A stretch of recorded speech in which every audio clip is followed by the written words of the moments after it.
Hey guys, welcome back to Rocket Gyan, my fellow space tubers. Okay, it's been a long wait since we last met, and finally we are here to witness another launch which is happening in front of us today. And to our surprise, this is an all-solid rocket which will be going to space. And you know, these all-solid rockets are actually very rare to see nowadays. So, how are you guys? Hi, Junedian. Hi, Brutal Night Gaming. How are you? Um, yeah, I know I have missed couple of launches, and the reason for them was that I was, you must have seen the stream also been up, scheduled on my channel, but I didn't stream it because when I was about to stream, I just checked my mail and then I saw that I have an interview scheduled soon. So I thought I can't do this now. I have to do the interview. So finally, now everything is sorted out, and I hopefully will be investing more time on the channel. Might be busy in some few days, but yes, I am back now, officially back. You can say that. So how are you? Hi, Ayan. I'm good. Hi, Roy Singh. So I guess we don't have much time. We'll talk about everything that we have to cover. Last night was a disastrous event, but yes, we will cover that also. But right now, we just need to focus on this mission. So let's quickly go through this mission. What does it have in store for us? So this is a Vega rocket in front of you. This will be carrying 3 sats to the orbit, Sun-synchronous orbit, and this rocket is a all solid rocket, basically all solid fueled motor rocket. Yeah, that's how you say. So, and the payload capacity is around 1500 kilograms, which put this in category of the PSLV rocket, right? PSLV is also a solid rocket, but it's like an alternate solid liquid solid liquid. Here we have the first stage, which is the PAP80 first stage, which has 87,000 kilograms of solid fuels, and you can see it is STP, which is actually industry standard. And yeah, it produces around 3000 kilonewtons of thrust in vacuum and burns for 113 seconds. So in less than 2 minutes, around 87,000 tons of fuel is burnt. Cool, right? Okay, the second stage. So this is a Jeffiro second stage. This is also solid rocket motor. It has 23 tons of fuels, and in 78 seconds it just burns off everything. It also uses HTPB 1912. So the thing is, why the first stage has larger thrust than the second stage. See, you can see that the first stage, and if you see this, what should I say, the fuel is same, but then also the thrust is different, and I don't think so we would be having much differences in the first and the second stage, as in type of construction of the nozzle, is as we are concerned with the type of nozzle, because maybe this one has a bigger nozzle because it has to burn in the upper part of the atmosphere. But other than that, the reason why this burns for less time and produces less thrust for, yeah, less time is easily understandable because it has less fuel. But why does it produce less thrust? Because you can see that the first stage is like bit wider and the second stage is a bit thinner. So this is how the solid rocket works. When if you have a, it depends on how that central core is. If you have like a wider stage, and that's a solid stage, then it tends to have a larger thrust. So if you have seen any solid rockets which are in present or in history, which used to have solid rocket as the first stage, they used to have wider first stage and then the thinner second stage. The reason was the construction of how the solid rocket motor is made and how it is burned. So if you have like a wider solid rocket motor, then it tends to have generally more thrust. I don't want to go deep down into how those things work, but yeah, the construction is such that if you have a wider one, you will produce more thrust. Okay. Now the third stage has 10,000 tons of fuel. burns for 120 seconds, the longest burning with the least amount of fuel, again with the um, the construction how it is made, and obviously it will be burning in vacuum, so more optimized. And it has produces 370 kilonewtons of thrust. And then finally the ABOM stage, this is like the liquid stage, which is a trimming module, many countries like to say it. And this is used for precise orbital insertions. Okay, moving on, this is an exploded view, the first stage, the second stage, third stage, and the ABOM, and then the fairing. Okay, and then finally these are the 3 satellites which are going to space. These are basically the CERES satellites, as they say it, and this is like you can say defense satellites. Okay, these are the defense satellites being launched by ArianeSpace. And what does they do? Well, they are basically the Earth observation satellite. You can say they are the reconnaissance satellite, and they are launched for French reconnaissance missions, and they will have the first operational space-based signal intelligence system, which will be in Europe. So it will, once in orbit, it will be the first operational space-based signal intelligence system. So they are intelligent satellites, since these are the army satellites. So yeah, they need to be intelligent, and there are 3 of them, and they are reconnaissance satellites. So since they are defense satellites, so we don't know much about actually what are the characteristics. So yeah. Now moving on the flight sequence, or you can say the flight timeline. Here you can see the liftoff, the first stage separation, second stage, then the fairing separates, then the third stage separate, then the first stage ignition, the first ignition of the AVOM, the second ignition of the AVOM. So it is going to a sun-synchronous orbit, but I think uh, you know the perigee is quite large. We don't have that here, but yeah, I guess it is large because the reconnaissance satellite and a defense one. So yeah, and then the separation will occur, and the final AVOM stage will ignite for the deorbit burn. So this is how the things would look like. Now let me just see, have the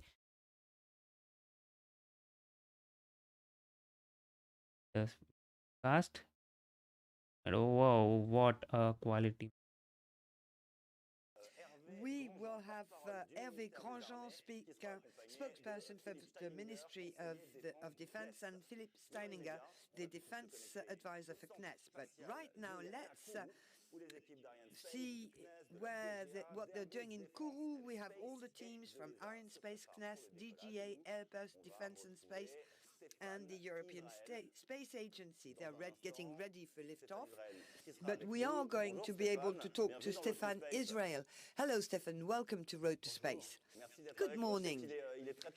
Thank you for being with us. It's very early in Kourou. It's not 6 o'clock a.m. I see all the teams ready in the Jupiter room. Can you give us some information about this launch that we're all waiting for? Yeah. So this is a very important launch. The CERES program includes 3 satellites, as we just said. It's a program that we operate for the Ministry of Defense, along with the General Directorate for Armaments. So it's a sovereign program, and it combines Airbus Defense and Space with Thales and Thales Alenia Space. So it's a French team that came together for a strategic program. So very important passengers, very important partners, you know them Okay. well. So guys, the stream quality is bad, not from my side, but from the source itself. So and yes, they are not doing a separate English webcast, which they used to do. They are just translating the French webcast, I guess. That's why we need to, compromise with this quality. To the north, we have the first Hi, random stages that will ramjet. separate, and Okay. then we'll have the AVOM that will have 2 boosts, and at 700 kilometers in altitude, after 56 minutes and 44 seconds, we'll have the jettisoning of the satellite. It's not my first launch, and each time whether for you or for us, it's always a great source of satisfaction. But this flight is a bit special, isn't it? Yes. It's a lot of satisfaction, a lot of concentration, and it's full of round figures tonight. It's flight 20, and it's the 300th flight launched from the Kourou in French Guiana, from all our family of launchers, Ariane, Soyuz, and now Vega. So that's the 20th Vega flight and the 300th flight from Kourou. Okay, thank you very much, Stéphane. We give you time to focus. Hi Tonk, okay, yeah, probably not going to stay up until the launch due to being exhausted. No worries, you can have a good night's sleep right now. Or right now we are green for the launch, as you can see that everything is green, and let's hope it stays like that. Samuel Rogers, you are the Vega specialist for ArianeSpace. You're very familiar with the place. You went there. So what? Well, it's always very emotional, you know. I usually take part to launches. Just does not. Okay, let me just switch off the commentary if anything comes up. I am hearing that, but if anything comes up, I'll just increase the volume, because the thing is that right now whatever we are seeing is um, the quality is not good. uh, they changed it previously.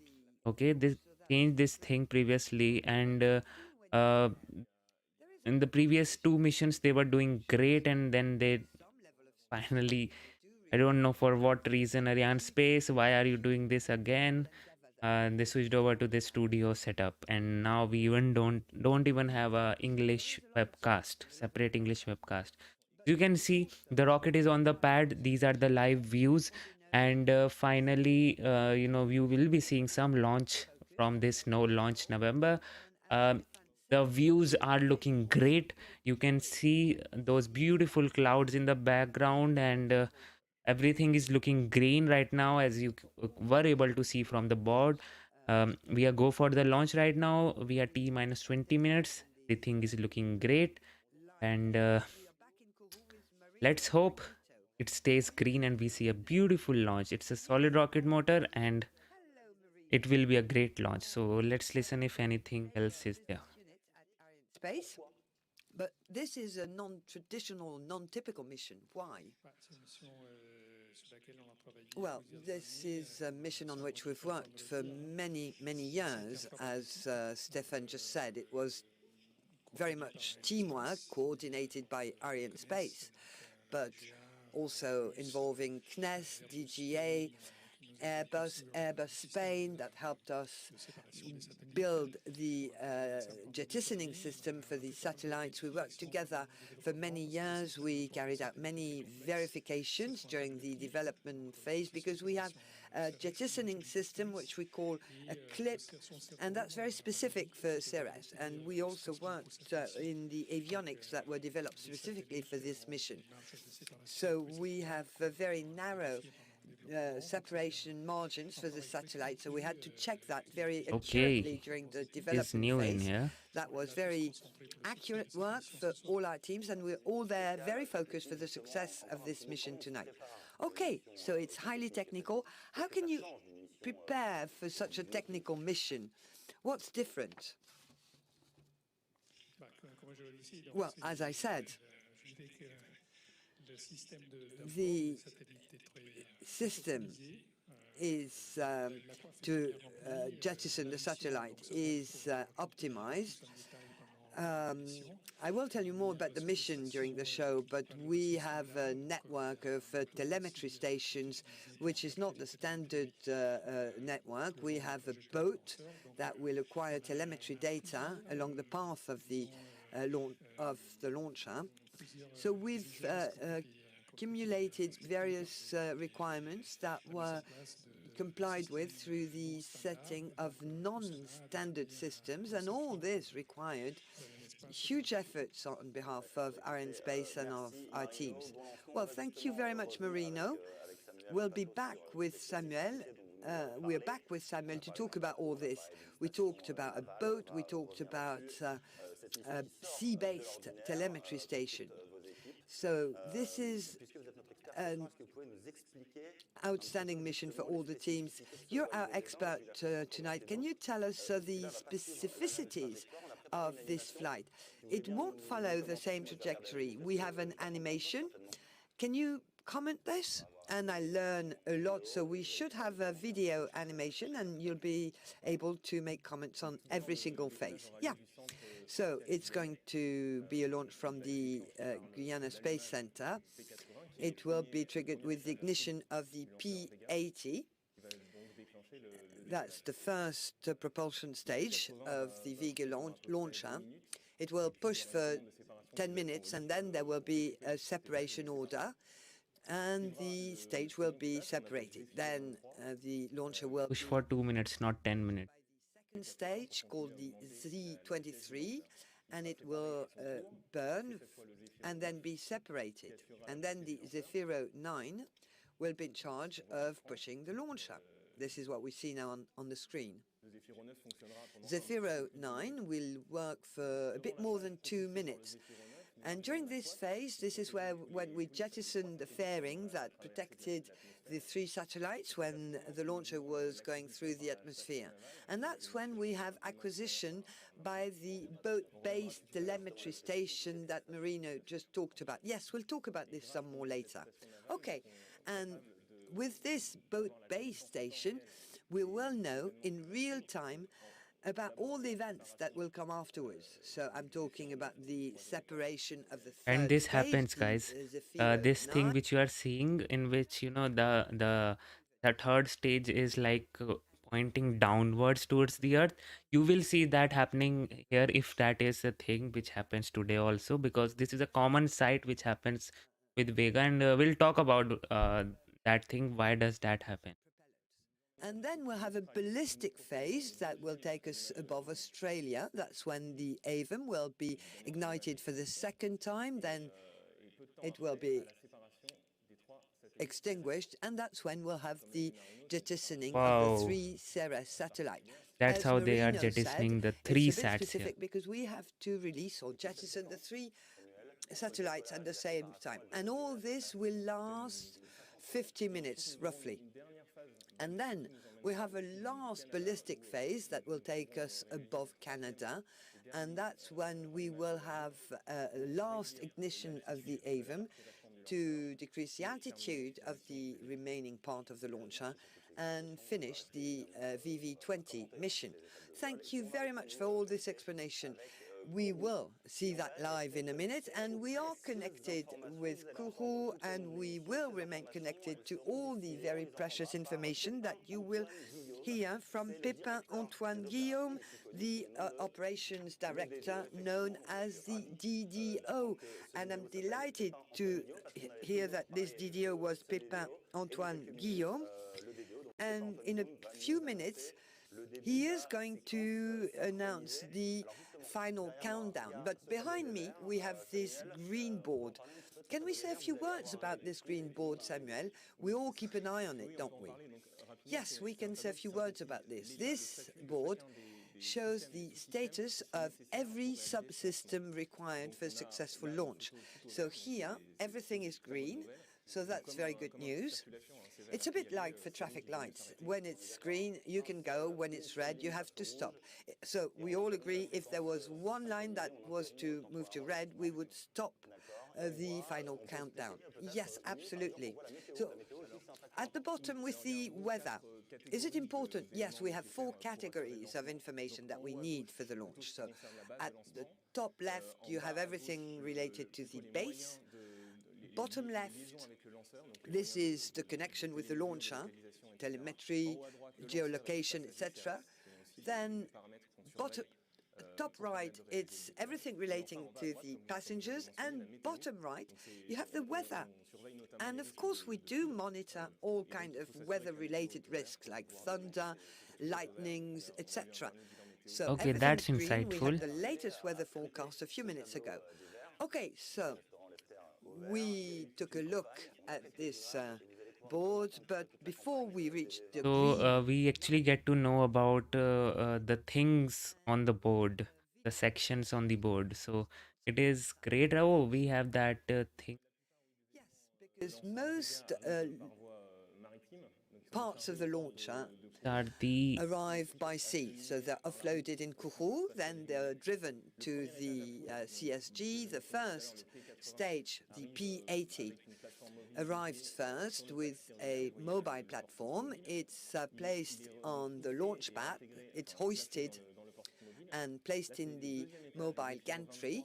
That's the second stage, Zefiro 23, which is hoisted on top of the P80 and then integrated. So we make this is this the third stage assembly now of being integrated. So you can see stages. that Then the this Zefiro 9 integration is is actually hoisted done vertically and not horizontally. and integrated on the Zefiro 23.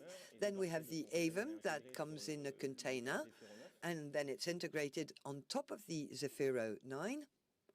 And the For payload. the satellites, they arrive in dedicated containers and they are prepared in specific buildings. We're talking about white rooms, aren't we? Yes, under controlled atmosphere.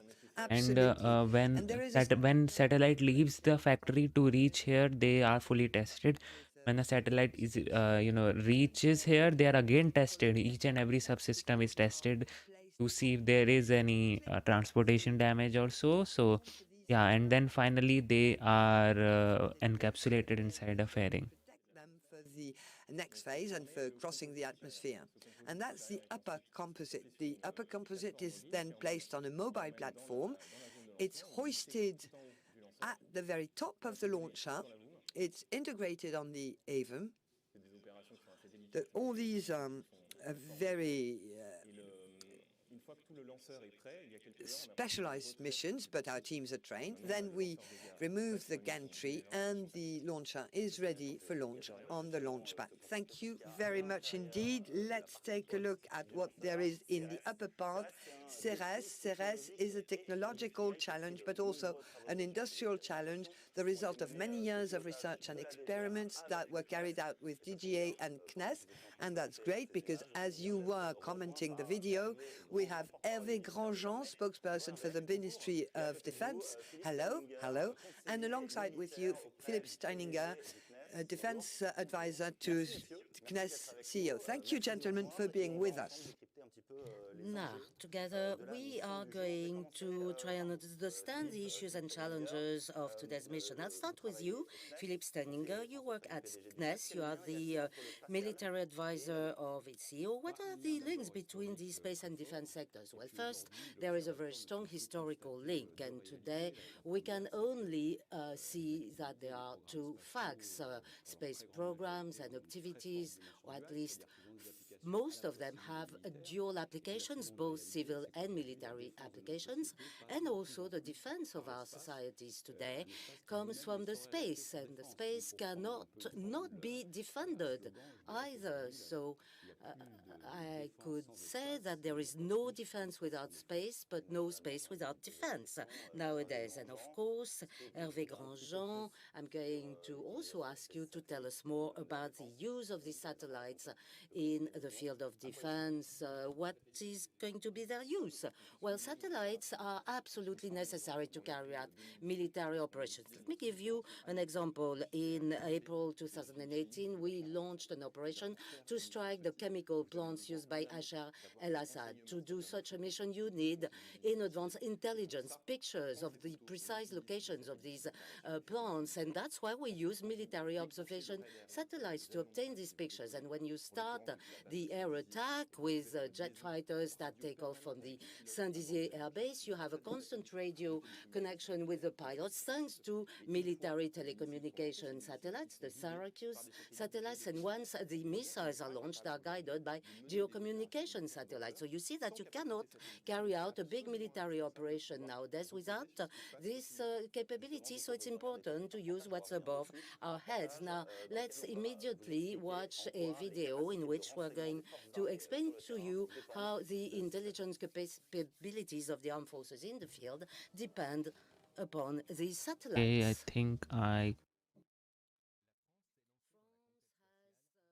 launched into the space conquest from the beginning of the 60s. Since then, military space programs are a national priority for observation, telecommunications, and many technologies have Talking been about developed reusable rockets from Europe, see, first of all, Ariane 6 needs to come alive, right? That is in the the development phase right now. Once that is completed and it is in the launch phase and everything is going smoothly, then obviously they have plans for reusable rockets too. So every country around the world is somehow working on reusable technology. That's not new right now. But the thing is that when when will that happen? That is the only thing which we have to look for. So in case of Europe, Ariane 6 first of all needs to come alive, and then finally they will work on. They are working on the technologies, but the more fledged, or you can say the more specific amount of funding is not being going on to the development of that. That will happen once Ariane 6 is fully developed. So yeah, it will take time. By 2030 you can expect some sort of prototype, and that is the case with every other country except China, and US already has that. Yeah. That can collect data everywhere in the world, in a very populated area or not.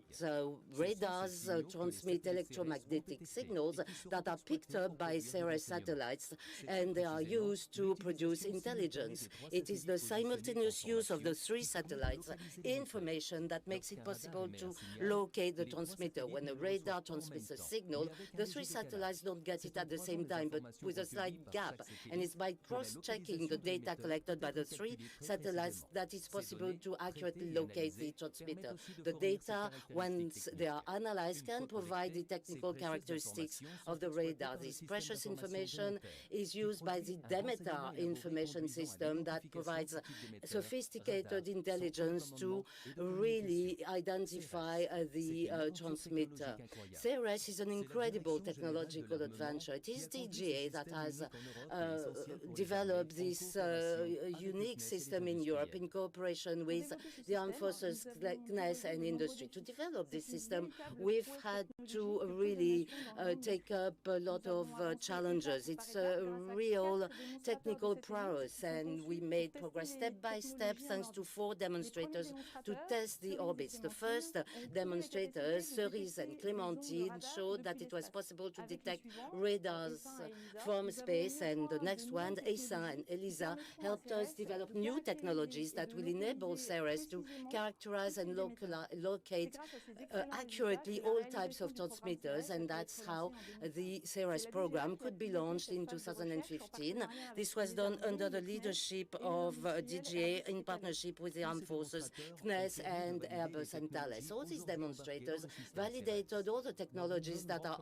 embarked in CERES today in an area like France. Hundreds of transmitters transmit simultaneously all types of radars, airport radars for air traffic control, weather forecast radars, maritime radars. So we needed a super sensitive system to detect all these types of transmitters and characterize and locate all these radars. So this is really important to have CERES and all these electronic components to really process a lot of information at the same time. Another challenge with CERES is formation flight.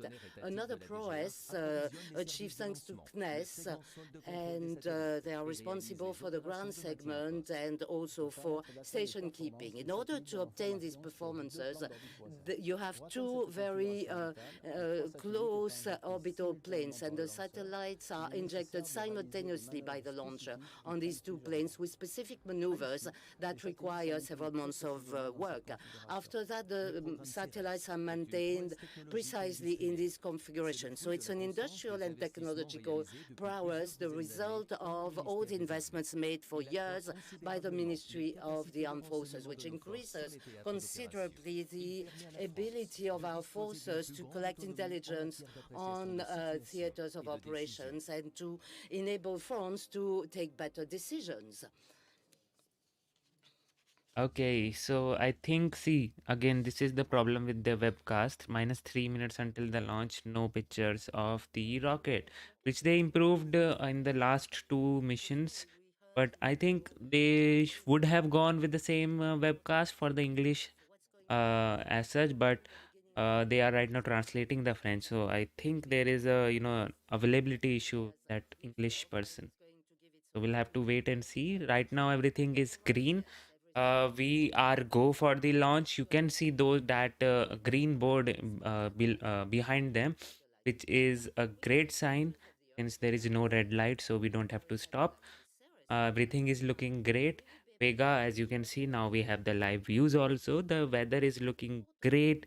Vega is looking great on the pad, and she is just ready for the command for the liftoff and take all those three satellites to the intended orbit. Um, and these are the, defense satellite. These three are the defense satellites. So whatever we know is in the public now. Okay, we don't know much about that, but we do know that these are the reconnaissance satellites. So obviously they will be used for spying purposes. So yeah, didn't even know there was a launch today and made at T minus 2 minutes. Yes, they Pratim, but you can see again this is ArianeSpace uh, using their studio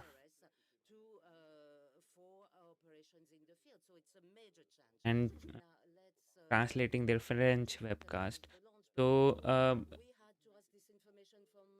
okay, We could cooperate with allied countries. Now we'll be completely autonomous and sovereign. and yes, now France people are is getting ready for to go outside and see the launch. As you can see, there is some hustle in that room.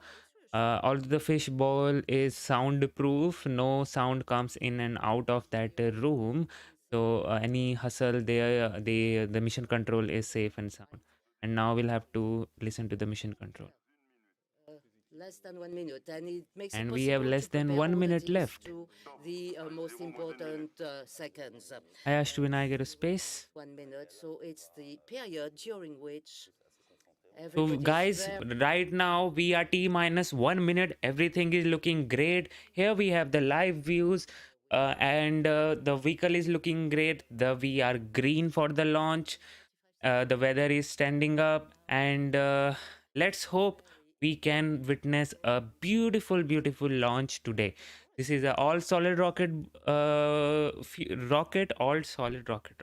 Yeah, all solid rocket. So T minus 20 seconds, guys. This is happening.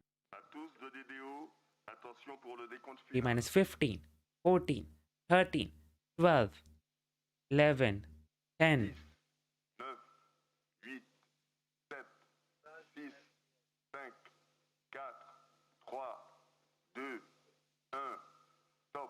Ignition and zoom. Whoa. That's a pretty high TWR right there. And instant pitch over. Everything is looking nominal. Wow, see that go, guys. This is looking great. These are impressive images. I'm always impressed, and it's incredible to see that full daylight, no clouds today. It's absolutely wonderful. The Vega launch has been flying for 45 seconds. So acquisition by the Saint-Jean station, and that's the 12th The rockets launch always amaze for me, the no year matter for how ArianeSpace. A perfect launch so many far. times I have So seen we've them. just heard acquisition by Saint-Jean. What does this mean? It's a telemetry station based in the west of Guyana. And now you can see those the plumes will also start to expand as they go high up in the atmosphere. Right now it will burn for around 2 minutes or so, 1 minute 53 seconds to be precise, the first stage, and then you will see the separation of the first stage. So I think now they have passed the max Q here. Everything is looking great. The trails are also looking fine. No much of wandering there. Okay, we have yeah, delivered by the P80, and you have to team plus look one. at Now this in we are relation to the standing weight of for the the launcher, first which stage is shutdown and the twice as low. separation. So it's an impressive thrust, and the launcher takes off very fast. Yeah, these were There you go. impressive. We have the first stage separation, the second stage ignition. You can see that now, and finally the plumes are And we see that uh, the Firo 23, starting to expand. the P23, that the P80 that P23. we can see, and now we have the Z23 that continues this thrusting. Why several stages? Why several engines? Well, the principle is to get rid of dead weight when you don't need it anymore. So when a stage is over and has consumed all its propellants, if we keep it on board, we carry dead weight in space, and that's costly. So that's why we have different stages in a launcher, so that we can get rid of dead weight as we go. The trajectory is nominal, says the DDO. It's incredible. After 2 minutes, we can still see the launcher. Yes, it's normal. We've gained in altitude, but I hope we can see some, those graphics, which incredible graphics which they have, and maybe the graphs now, because we can't see the rocket now. from our next. So T plus 3 minutes, we are looking great, and I guess, Okay, that's the end of thrust by yeah, Z23. second That's stage coming to shutdown, an end, and we will have the separation of the second waiting stage. for the third stage ignition Okay, now. we see the Jupiter room live. It says second stage is still thrusting. Okay, it's weird, but the graph is looking great. So maybe just a miscommunication from this side.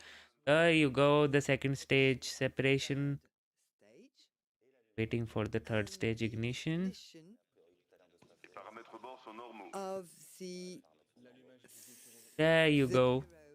The Vero third stage ignition confirmed. The graph is looking great. The fairing has been jettisoned. The altitude is 130 kilometers. Distance is around 480, and the velocity is 4.1 kilometers per second. So, and now you will see some sort of maneuver, since this is a third stage and this is a solid rocket motor. So you may see that this stage is going downwards in some, after some time it will point directly towards the earth, and it will start to go there. There are two reasons for that. First of all, if since it is a solid rocket, so we don't exactly know how much delta we will be getting out of it, right? Because solids are like, there are some sort of grains which are actually left over when we jettison the stage. So at that point of time, we don't actually know how much grains have been burnt. So that's why we can't precisely determine how much would be the delta V. And because of that, this third stage could overshoot the intended orbit, and that's why, to undershoot it, means to decrease the speed which it is giving to the launcher, it will go downwards. And we have done that in yeah, we have done that in KSP also. And the second reason is that this AVUM stage which it is carrying, it does not have much thrust. So when it is pointing downwards, it will be going down, so it will be gaining velocity at that point of time. And then at that point of time, if we ignite the AVUM stage which does not have enough thrust, so it will perform better for the final orbital ignition. There you go. And this is completely nominal, guys. This is completely nominal, as I was saying. very special telemetry base, which is on This is board the completely ship. nominal. Yes, This is absolutely. intended for Because increasing of the the velocity trajectory, because quickly, so now we that have AVUM no can also station get across, some benefit we are from it. flying over the North Atlantic, and we have no station available And on it ground. is not a thing to get worried about. That's why for Yes, it is this sure mission, nominal. I'm we telling deployed, you. like we did for other This is a thing which launchers, we don't see in other launches. This is a very unique thing which they do in this. so that's So, yeah. in a very specific location that's ready to acquire all the signals from the launcher and to maintain connection This with the looks launcher incredible, during this right? phase They are just across increasing the the Atlantic velocity, and Ocean. now the So we can there you see go. The stage is jettisoned. Now we Station are is just already having 7.3 kilometers per second velocity right now, which is almost orbital. Yeah, we can say that that is almost orbital, and now we are waiting for the ABOM stage ignition, which will actually help in this downward trajectory will actually help the ABOM for its better performance during the if it is in the perigee. Okay, this upper stage contains our 3 passengers. Why don't we see this on Antares? See, sometimes what happens, see, um, how should I explain? This thing is unique for Vega launches, maybe because what you do is when you have less weight to carry, you have excess fuel, right? And to you can say to not change all those, okay, we have the ABOM stage ignition, to not change all those equations and everything, trajectory and all, they carry the extra fuel, but they since they're carrying the extra fuel and solids can't be turned off, they do this, okay, to have a downward trajectory in which you are actually not increasing the velocity in the forward direction but making it more radial, and it actually helps the final stage to which is the ABOM stage to have some sort of initial boost because it is going in the downward direction when it actually ignites, okay. In case of Antares, I think that is not the case, because it may not carry that extra fuel. Also, the other thing is that the final stage which it has, let me just confirm, I don't remember right now. Maybe it has enough thrust. The ABOM does not have enough thrust. So because of that, the main reason actually is the ABOM is not having enough thrust, and it needs to go in the downward trajectory and perform a what should I say, a good perigee burn. Vega C's and all the fuel, yeah. So that is the case. They are this is not flexible. They have this specific sizes. The tanks are not procedural. So if you are carrying less weight, so you have excess fuel, so how do you get rid of it? You do this this type of maneuver. So that is the case here. And I have to check for the Antares, though, although what is the final stage and what's the will thrust for that. But I think that is the case what I have explained here. Technical center. That makes a difference between us and many space agencies throughout the world, but that's an asset for us. We are there to imagine the future of the space industry, to imagine actions to develop the space industry in France and to develop the space ecosystem in France. So what's the role of CNES at international level? We have a long tradition of international cooperation in the space industry. Space is very important in terms of diplomacy, and today we cooperate. We have partnership agreements. Okay, so for in case of Antares, actually what happens, I get it now. I thought I was actually thinking about Minotaur in my mind when I was explaining that. In case of Antares, since the first stage is liquid fuel, liquid, it's liquid based. So what happens because of that liquid based fuel for the first stage, most of the things which needs to be done for the orbital insertion is done by the first stage itself. So since it is precise and we know how much we have done there, so therefore if we overshoot it or if we undershoot it, that's okay, because the first stage actually has that liquid capability there, so that does its job. But here when you have these all solid rocket motor, the those, what should I say, inaccuracies just add up for each stage, and when it is the work for the third stage, the inaccuracy is so large that you have to get rid of it somehow. So that's how you get rid of it, because in the case of Antares, the inaccuracy can only happen with the second stage, okay. But here this will the inaccuracy can happen in the first stage, the second stage, as well as the third stage. So those tend to add up. CSG, the Guiana Space Center. When was it opened? It was in 1964. We had not yet launched the Asterix satellite in 1965, but we were already preparing our future base. And on the 24th of December 1979, that was the first launch for Ariane, that was Ariane 1. And then we had the great saga of Ariane flights. You know that we've launched 255 Ariane launches so far. Then June 1982, we launched from Baikonur, and that was the first European to fly in space, Jean-Luc Chrétien, a French cosmonaut. And we have great expertise in manned flight at CNES. In 1986, Spot 1, the first satellite for the Spot series to observe the Earth. And there again, it was a highly innovative satellite back then, and in a field of expertise of CNES. So 60 years of presence in the industry for CNES. Thank you so much for your time. Philippe Steininger, can you tell us about the major steps for the cooperation between CNES and the Army? CNES was set up 60 years ago, and right at the inception, there was a desire for CNES to be very much involved in military affairs. We wanted France to be a space power, but also for civilian applications, but we also wanted ballistic missiles for our nuclear power.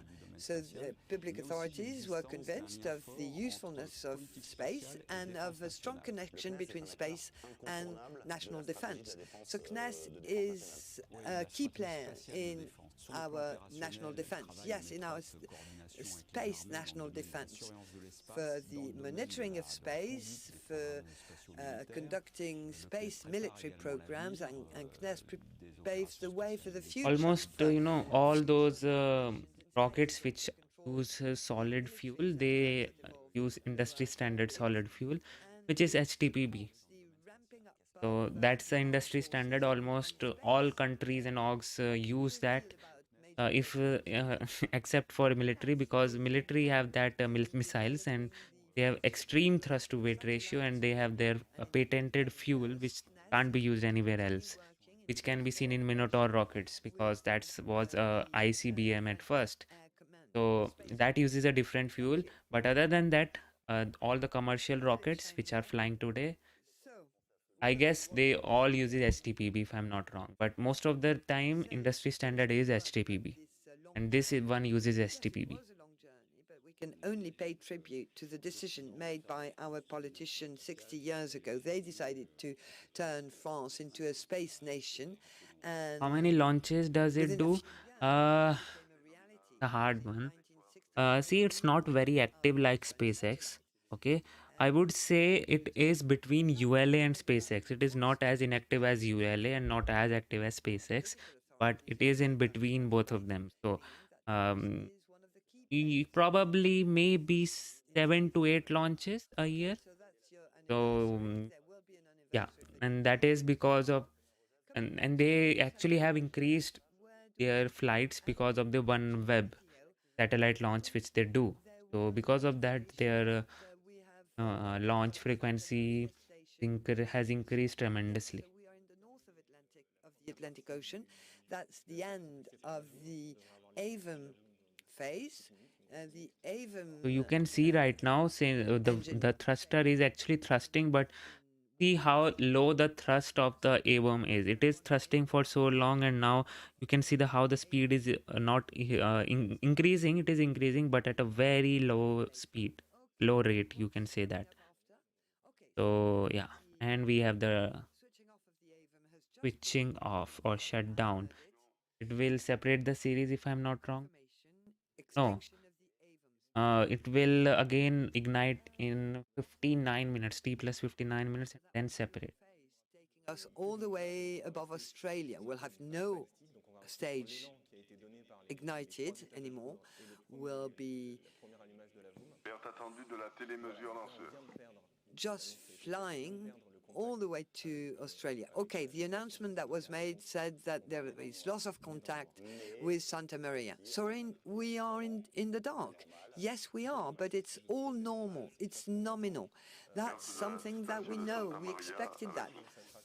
The launcher is going to follow its trajectory, and it will continue taking measurements, recording various parameters, but instead of sending the signal to ground stations, this is stored on board, and this will be collected by the next station, which will be New Norcia in Australia. That's when we will collect all this data. So we just have to wait. And in this And coast phase, it will follow the barbecue maneuver, and you can see that it is revolving and rotating, I should say, revolving, and which is a barbecue maneuver which almost all satellites as well as these launchers perform when they are in the coast phase. As the name suggests, it is actually barbecuing the satellite so that one side of the satellite is not too hot and the other is not too cold. Everything is evenly distributed. Okay. So I guess we now have time to discuss about other things too. We had to actually. There has been a lot happening since last night. But have to wait. I think they will stream for till this thing actually separates. So we'll have a long time in waiting right now because the next burn is scheduled at T plus 59 minutes. So yes. Okay. You know what has happened last night, right? I don't have to tell. Am I right? Right? So what are your views on that?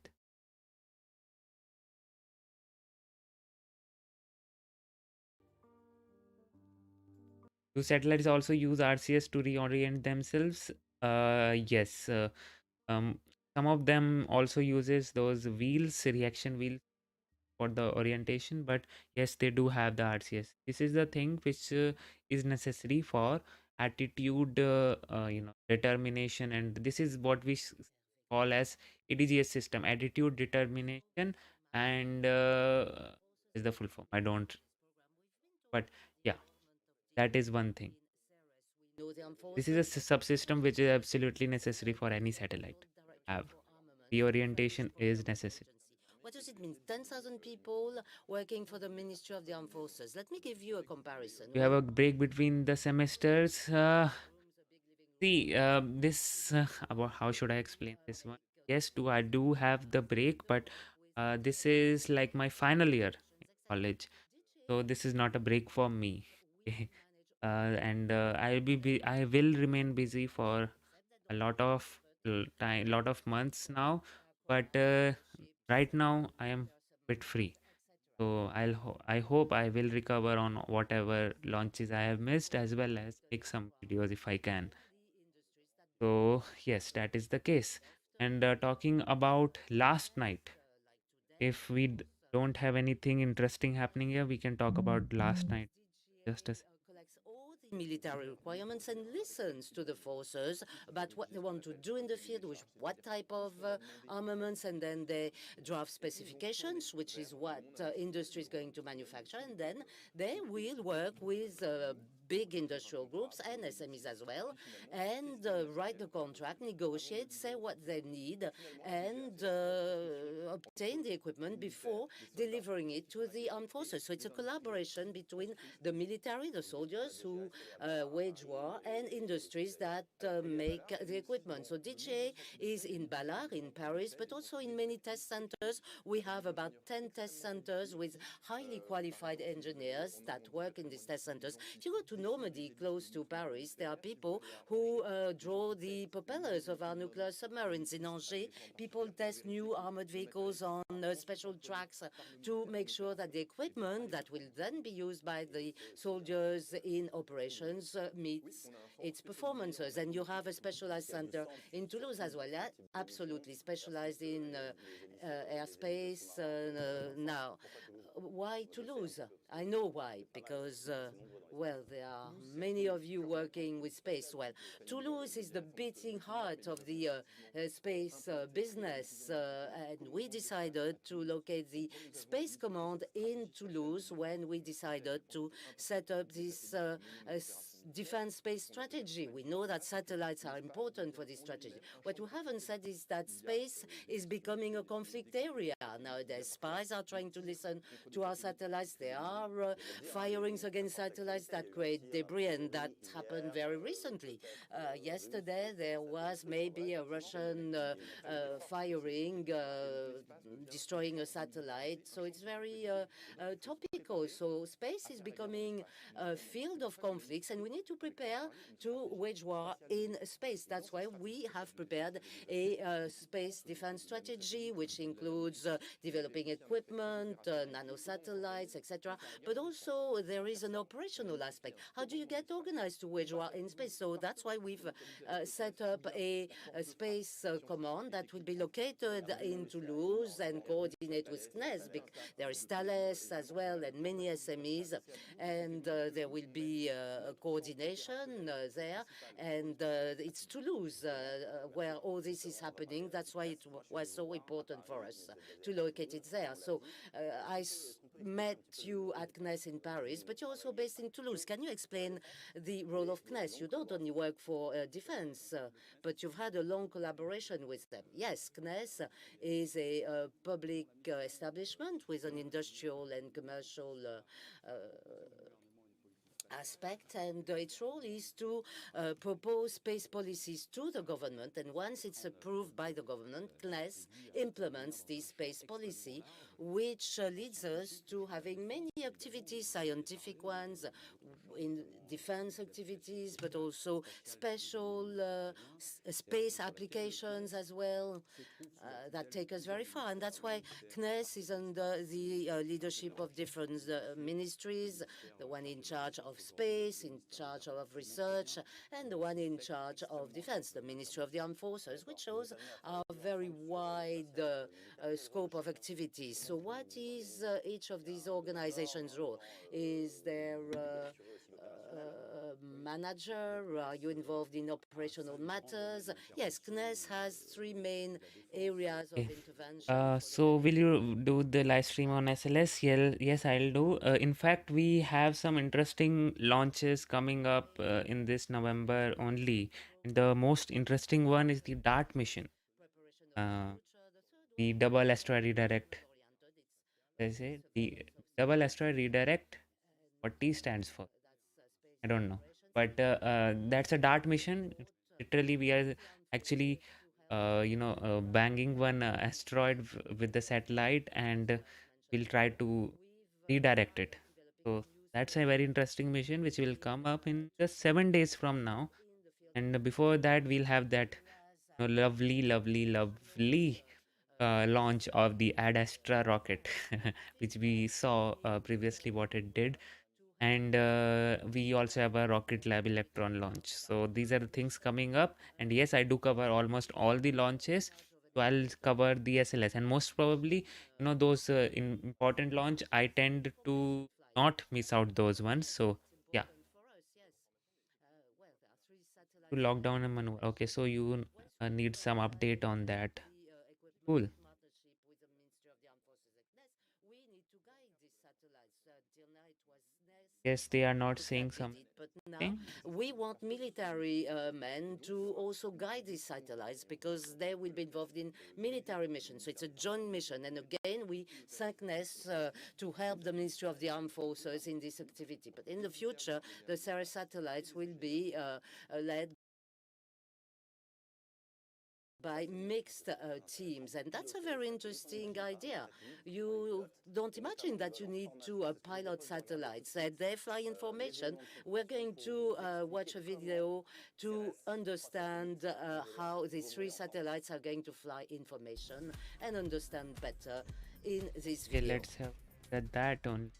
Have some It's technological. a major Yes. development on which the CNES engineers have been working for many years to multiply the performances, push the limits. It was a big challenge because the Yes, I future of know I many miss those things because I had the interviews planned. As I said, I am in final year, so this is a very difficult time for me. So sometimes I do miss those important ones, but I try my best to cover all of them. I actually had to,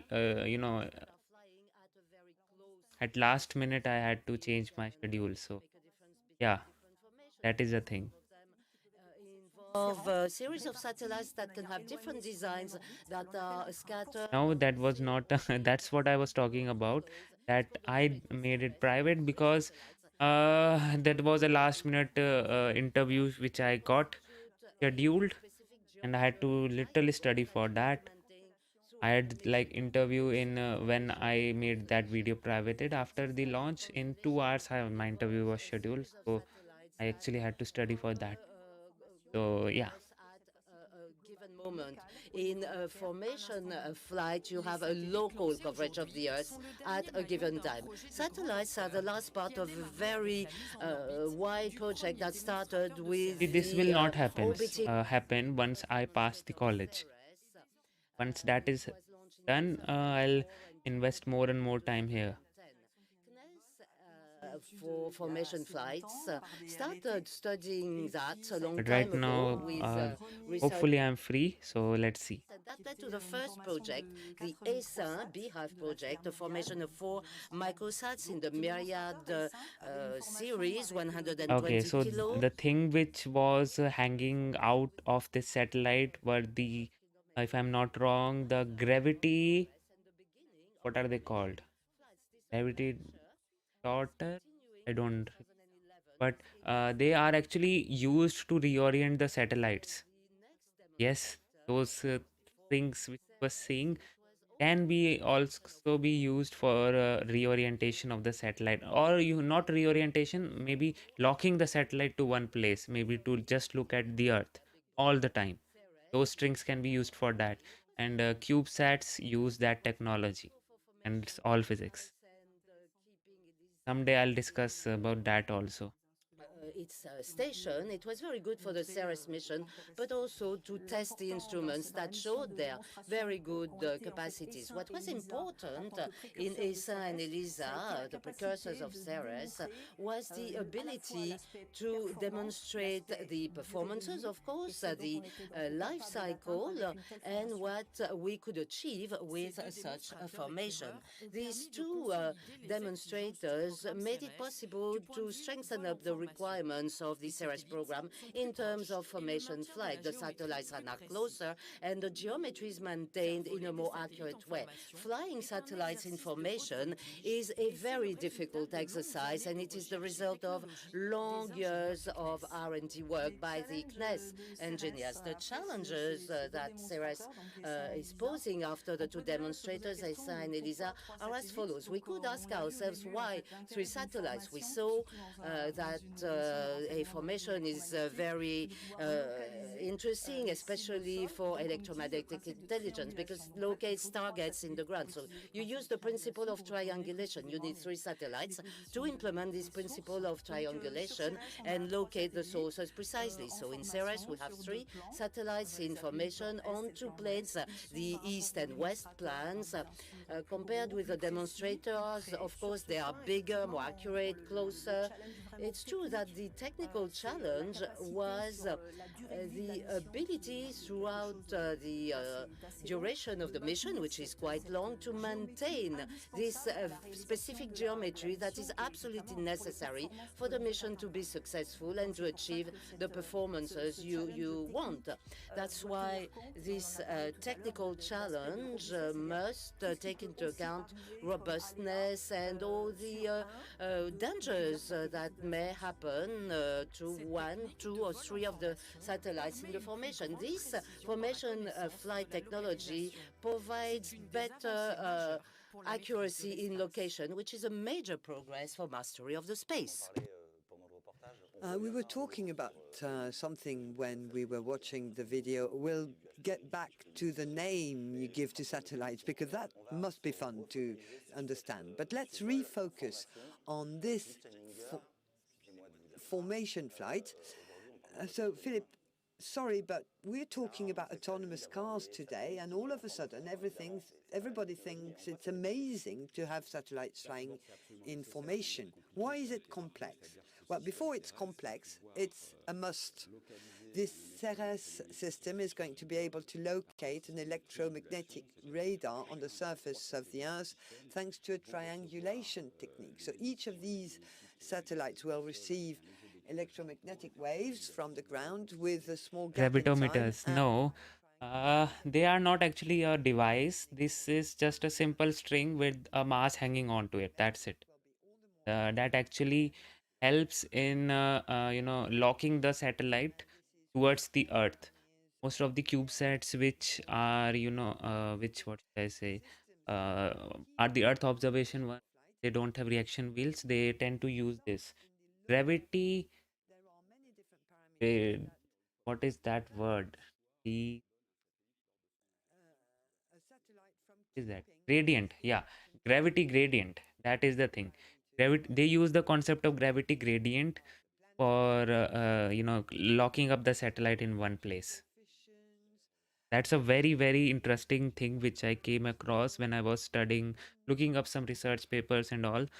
That yeah, this thing also exists in space, and this was a thing which they were using before hand when those all those reaction wheels or RCS was not developed. So most of the times this is because this principle, the fact that this device or whatever you want to say is just a simple string with a mass hanging onto it is great, and that's all physics onto it which actually helps it to stay in that place.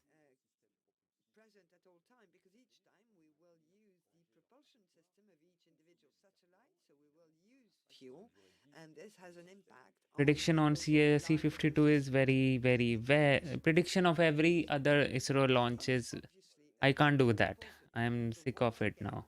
Seriously, man. what's important in satellite is Um, the fuel that they goes just don't give any update, and we just get satellites we will were fly. having those NOTAMs also pulled up, You have but then finally after again and again and again we are just getting delays and delays and delays it's a bit like with on the nothing coming out of ISRO, as in what is causing the delay. from an operational Ah man, I am standpoint. Can you tired tell of me it. more? Well, I can't really tell you more because that's classified, but a CERES satellite looks over 3,000 square Is kilometers everything all area right? on The the mission Earth. control We, seems to have some on a mission, sort of have to define hustle our going sensors. around. I guess everything is Two of the good. satellites.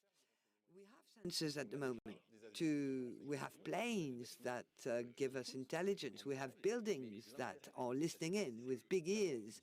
But with these satellites, well, first, they are not easy to detect. We'd need an Get enemy the power to be information able to on monitor the space board, and see green that the board. satellites are flying Have to, above their there is anything red. Yes, it is also applicable after the launch. the other intelligence devices are limited in range of action because there are national Prediction borders which we of, just cannot call me violate. Brian says. But Okay. space belongs to Uh, everybody. So we can go there and we can watch the entire planet with these satellites. And that's totally new. So concretely speaking, uh, can if you identify a ship in the middle of the ocean from space, you know it's a military craft, but you don't know its nationality. You're telling me that with CERES, you will be able to tell the nationality of the ship? Yes, absolutely. Because a ship has telecommunication equipment on board, they emit a specific noise, a bit like if you were listening to a whale underwater. Whale A is going to make noises which are going to be different from whale B. It's what we see with submarines. We have people, experts in recognizing the noise made by all the ships. Yes, we have a huge library of all the characteristics and features of radio stations and radars in the world. And that makes it possible for us to say, okay, this ship is this nationality. Okay, that's what's going on in space. Now let's talk about the ground segment.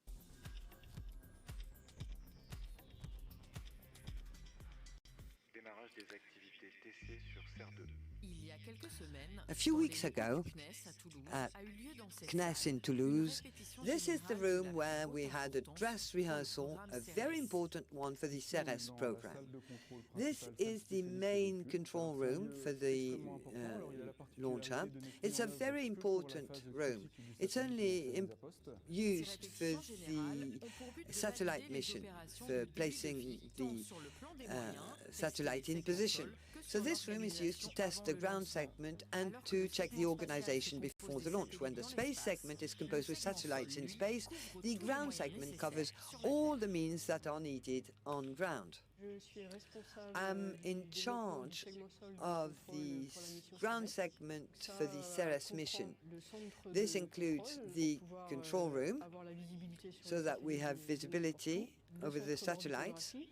It also includes the orbitography center, which computes the positioning of the satellites, and also the collision analysis center that triggers an alert if there is a risk of collision with other space debris.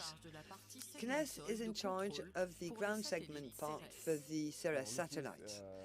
CNES was involved right from the beginning to define the control ground segment, and were in charge of positioning the satellites. When you launch a satellite, it's placed on an orbit by the launcher, and then CNES teams have to take it on its final positioning so that it can carry out its mission.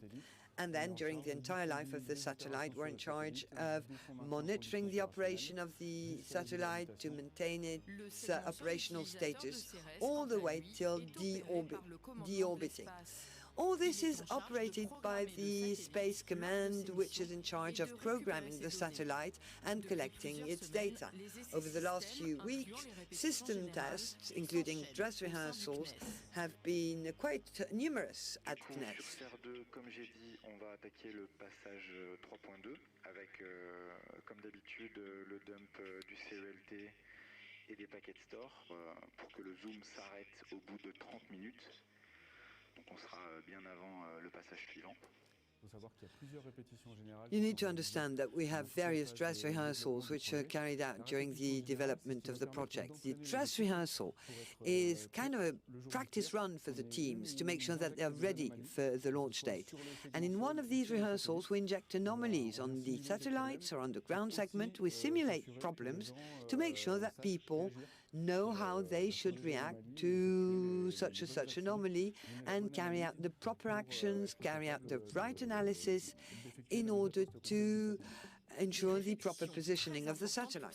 So these dress rehearsals are very important for CERES because this program has many challenges for the teams.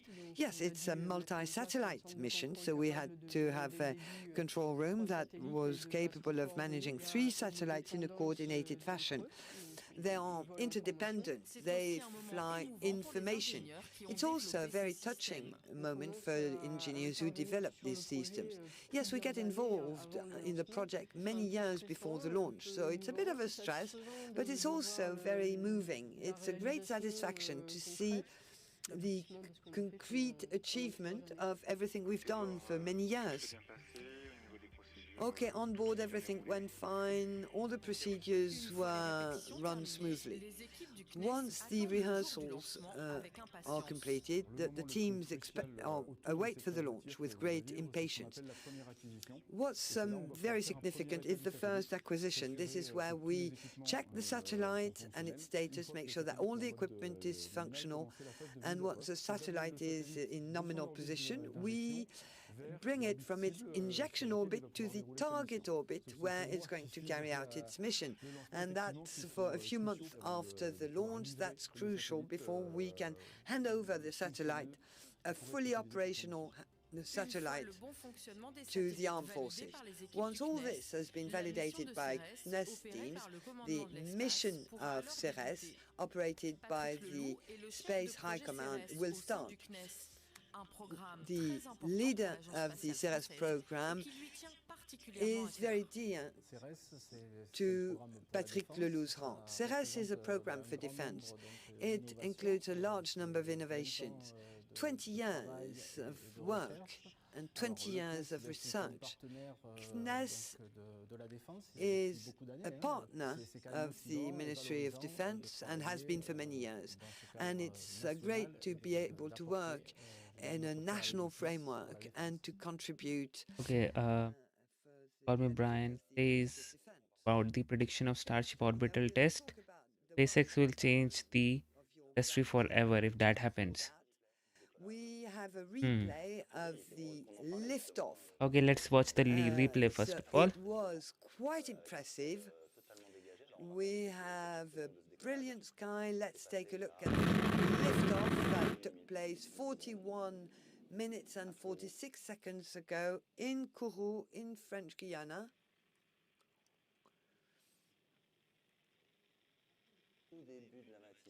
That was at 6 o'clock in the morning in French Guiana. And they tell me that we have to thank CNES for these beautiful images. I think I know why. It's because it's the CSG, the Guiana Space Center, is operated by CNES. And these images are transmitted by the Guiana Space Center, therefore by CNES. No, Guiana Space Center, based in Kourou, from which we had the Vega launch earlier, is technically and financially operated by CNES, and CNES coordinates all the launch preparations and is also in charge of preparing the satellite. So it's thanks to you that you have these beautiful images. Well, for the Jupiter room, yes, you're right, it's managed by our colleagues at CNES. Okay, beautiful images and a cloudless sky. Yeah, that's exceptional. It's a great privilege. Okay, let's. I love this video, but let's come back to what's going on the ground. CNES is a partner for the designing of the CERES program, but they're also Okay, so involved now in let's operating. answer your question. So talking about the prediction, we just got the information that this year everything is all right.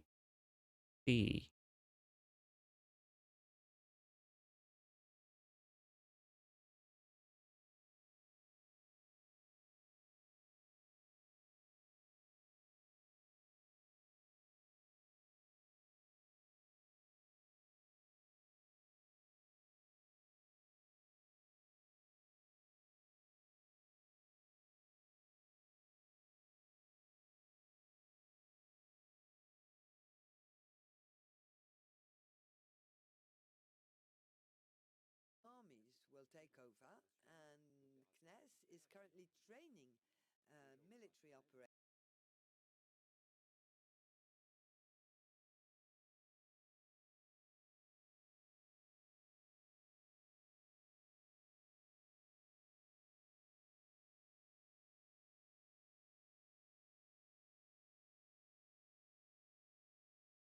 Okay, Military operators, some of them are already operational and are included in joint teams.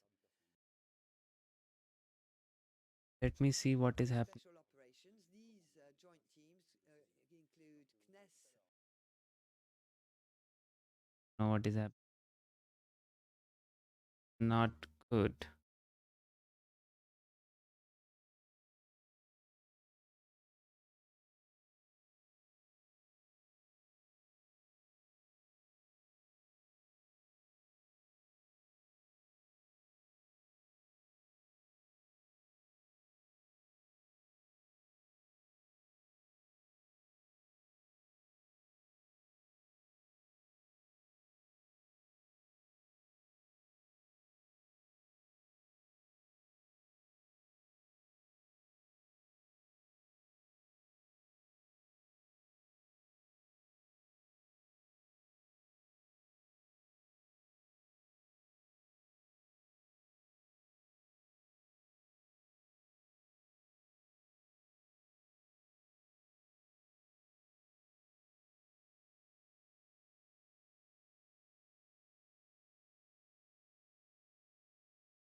engineers, and military personnel. So you'll work in cooperation, absolutely. And to be more precise, at the moment we are communication with Syracuse and electromagnetic field with S1, ELISA, and now CERES. So France is currently at the same level as all of the big players in space in the world, but it's because our investment in military space has never been reduced. What are the main field of defense requirements? Well, the defense requirements change at all time, and at the moment no one can envisage any outside operations without space capabilities, which are key for the operation of our armed forces. So in optics, we started with Helios. CSO was launched in autumn and will be launched Okay, I'm next year. back.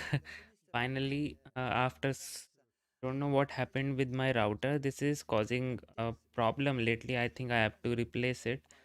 It just after some time it just won't slow down. Now I just rebooted it. Everything is working fine. Okay. So yes, I was talking about this Starship. Talking about the the predicted date about this Starship for the launch. Um, FAA has clearly said right now that till in this year we are not having any Starship launch. By December 31, they will decide about having those launches and everything, which means they will have the result of all those audits and everything. Okay, so it will happen in the next year. So I would say maybe in January, February, it can happen because talking about those progress in SpaceX, it is already going very well. We have seen many static fires also lately. So in so that thing is going very well. But this the paperwork. I always say this thing: when you want to launch a rocket, the paperwork associated with it is actually longer than the height of the rocket. So since Starship is such a huge rocket, so for getting all the clearances and everything, they literally need to have all the paperwork done, which is almost equal to the height of Starship. So you can see that's why they are taking so much of time. So this is a saying in rocket industry. Okay, so yeah, January February is my predicted date. And talking about the revolution which it will bring if this is successful, yes, absolutely.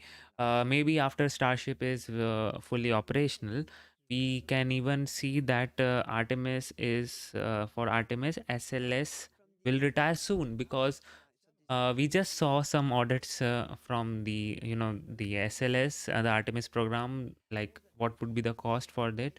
And by 2025 they are estimating $93 billion of funding and everything. Wow. And they said around $4.1 billion will be used for every Artemis launch. Dude, that was $2.1 billion. That was already very high, and now they are saying $4 billion. Wow. So after this is, and then on the other hand, there's Starship, who is claiming to launch the payloads and everything in $1 million. The Starship, it's such a huge payload, and launch everything in just 1 million, under $1 million. Because I think what Elon said, it's like $1 million of fuel, or maybe less than that, which would need to be replenished. That's it. So yes, it will bring a revolution in the industry, but obviously it will not replace existing vehicles. They have their own part in the industry, but yeah, revolution is there, especially for the moon landing and everything. I'm definitely seeing the modification in Orion, maybe to I don't know, I don't know how it will work. But Artemis is SLS for Artemis is way too costly, man. $4 billion for every launch. That's ISRO's 2 year budget, going to flames in just 8 to 10 minutes.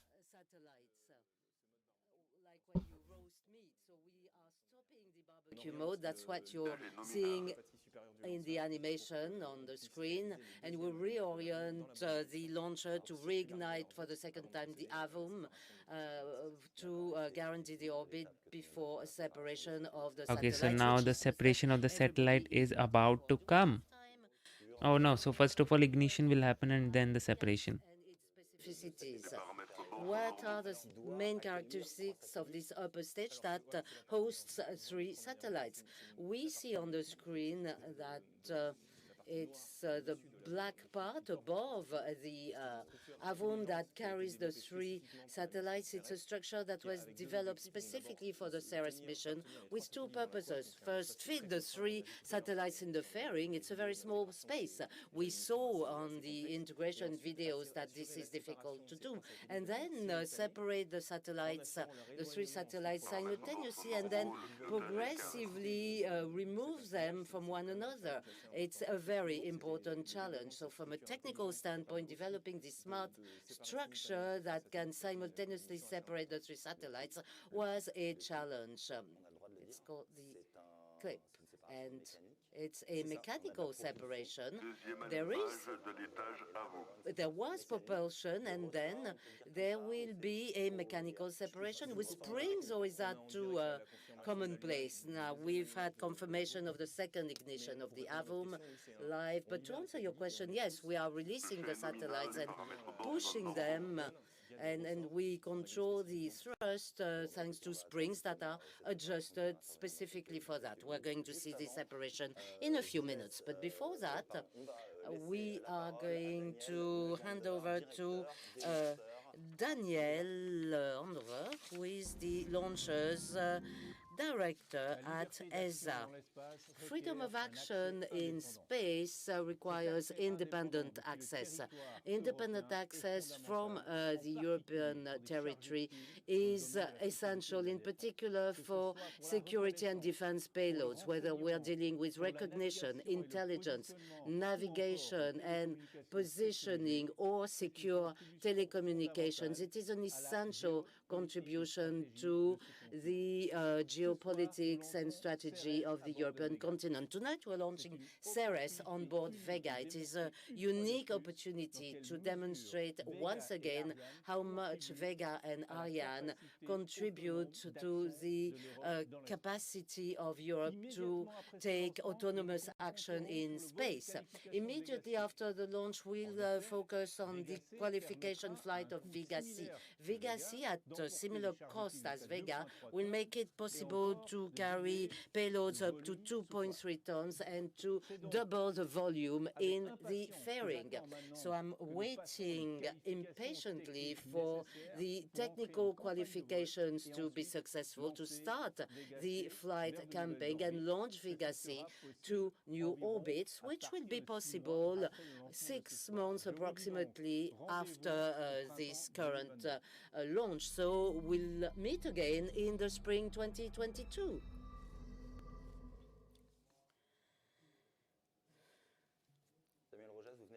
Samuel Rogers, you just gave me an interesting information.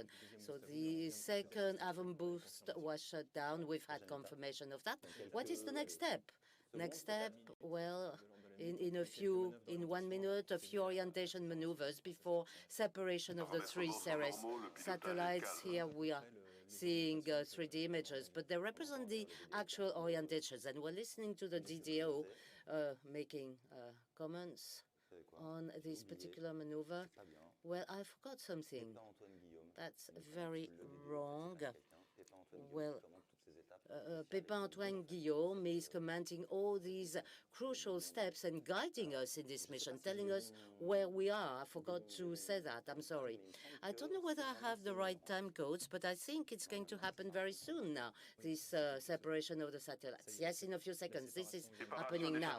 Hey, It's there you confirmed. go. We have the separation, guys, of the three You can see satellites, it's always very and the mission moving. is Once you fully watch the accomplished. Jupiter mission control Finally. room, there are very nice images. You see all these people hugging and celebrating, whereas beforehand Okay, it there's was that guy very who quiet made in that there. all Kourou possible. has a little You know teddy that, bear yeah, teddy or bear. That's what I was an talking about. owl actually, which is, I think, representing electronic warfare. And it's very nice to see these images. It's not something you see very often. And you see the releasing of all the pressure and tensions and stress. So maybe we want to talk to them now. We don't know really whether we can talk to them now because they want to party and celebrate. All the teams are very happy. It's mission successful mission. I think we can say it, even though there are some further steps to accomplish, but the mission has been successful. I don't know whether Stéphane Israël is available to say a few words. Usually that's when we see him again at the beginning of the program and after the success has happened. So let's continue watching these very nice images. While we wait for Stéphane Israël, we see people doing checks and hugging. It's the result of many years of work and development. The program was launched in 2015, 7 years of work almost.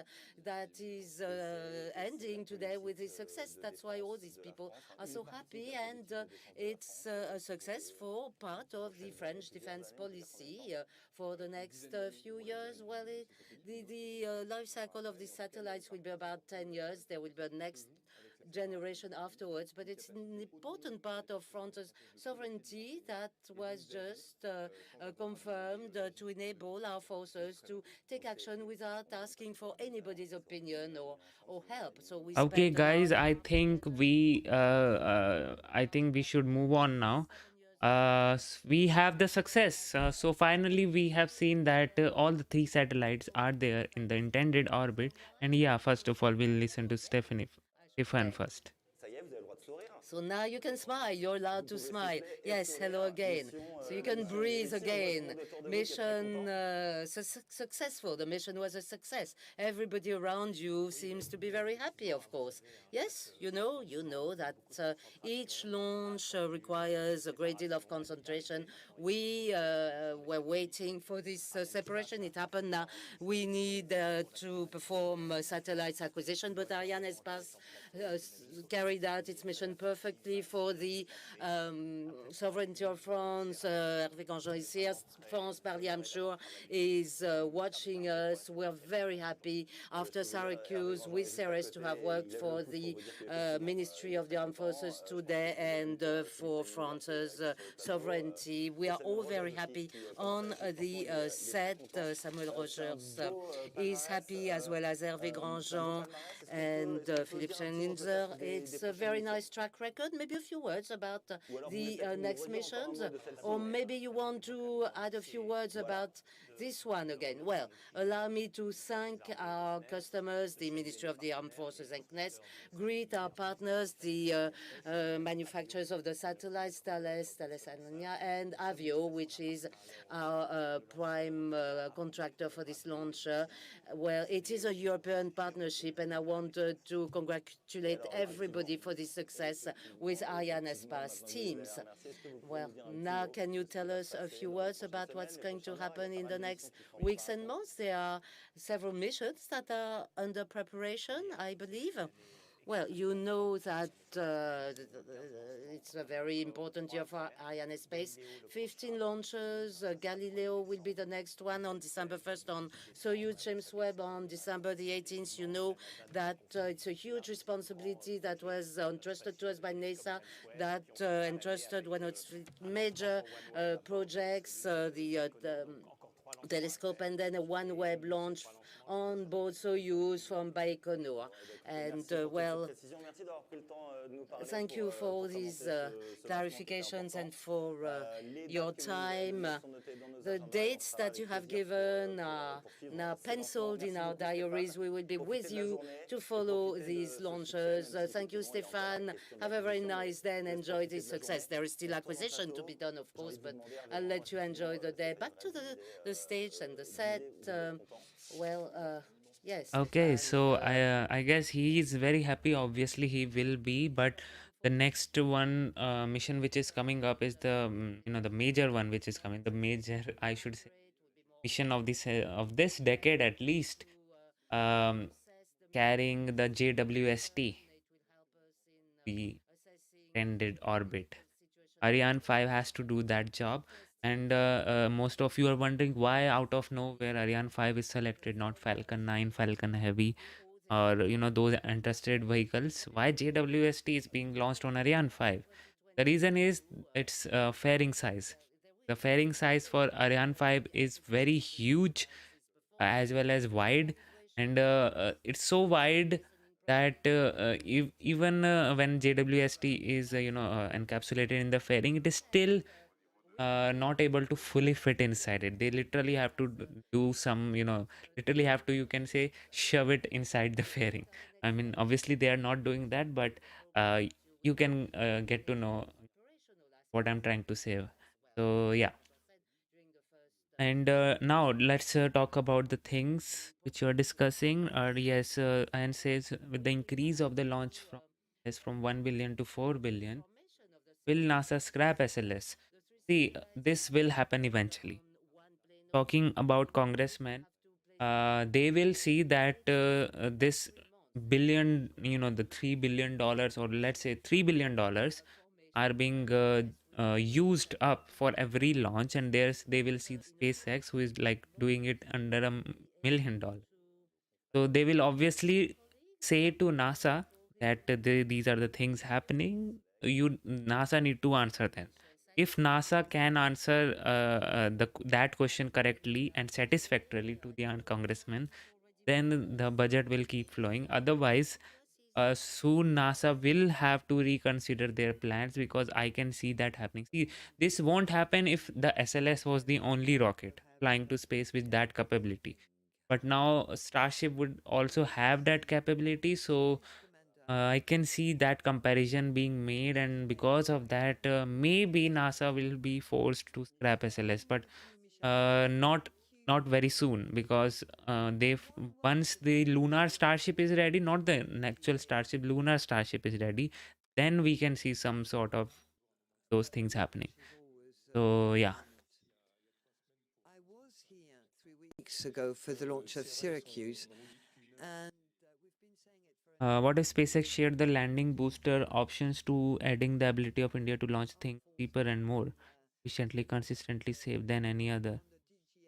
SpaceX shared landing booster options to adding the ability of India to launch things. Shared the booster landing capability. Well, that's a big ask. SpaceX is known for its reusability, and whatever technology they have developed, um, I don't think so they want to share with anyone. So that is not going to happen. But talking about reusability and the landing boosters on two stages, drone ships and all, this is a thing which we will see in almost all countries by this decade. By this decade, I'm fully sure that specifically China will have a working prototype, or maybe operational rocket which in which they recover their first stage, because they already have this made a flight of their Long March 7 or 8 rocket. I don't remember what was that, but one of those rocket was made uh, keeping in mind the reusability, and they literally tested those systems in one of the launch, and the launch was successful. So they did not recover it, but yes, that is what they will be doing. So China is looking very promising out there in that sort. Talking about India, India is also developing that technology. Admire is on the rise. So, and talking about India, India is doing incredibly great things right now. Many things are on the pipeline.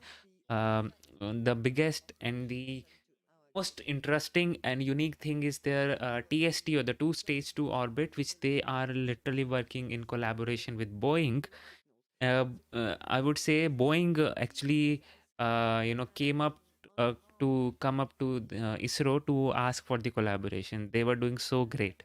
Why they came up? Because TSTO will actually involve a airplane launched rocket, and it won't be like Virgin Orbit, because that rocket will have that scramjet and ramjet technology. The first stage will be reusable, and the second stage will have the satellite and the rocket. So it will be like a small missile which will be launched from the first stage, which will be a plane, and that missile will take that payload to the orbit.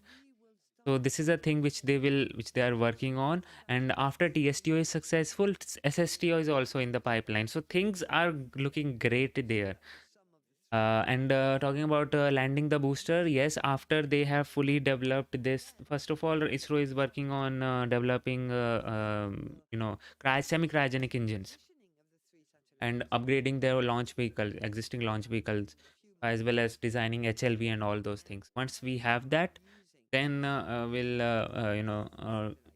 do the things more for the Admire program. They already have this Admire program in which they will test the technologies. Okay. I'd like to add one thing. I'd like to underline the fact that this launch occurs at a very special time. We have renewed all our space defense capabilities in 3 years, because we've renewed the optic part with CSO1, CSO2, SYRACUSE 4 was launched a few months ago, and next year we'll have CSO3 and SYRACUSE 4B.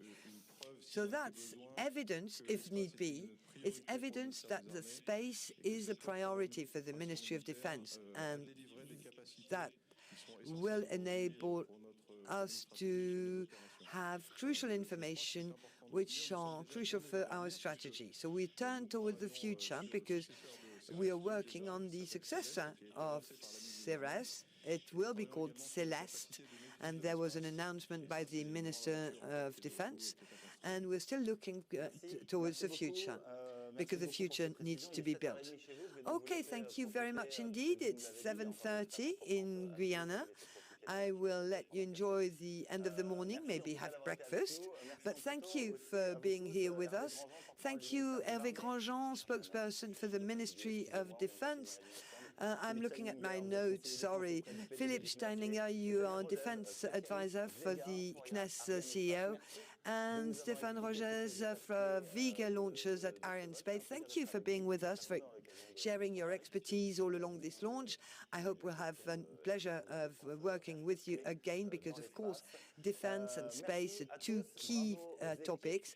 Thank you all. Thank you to all the teams in Kourou. Road to Space will be back on December 1st.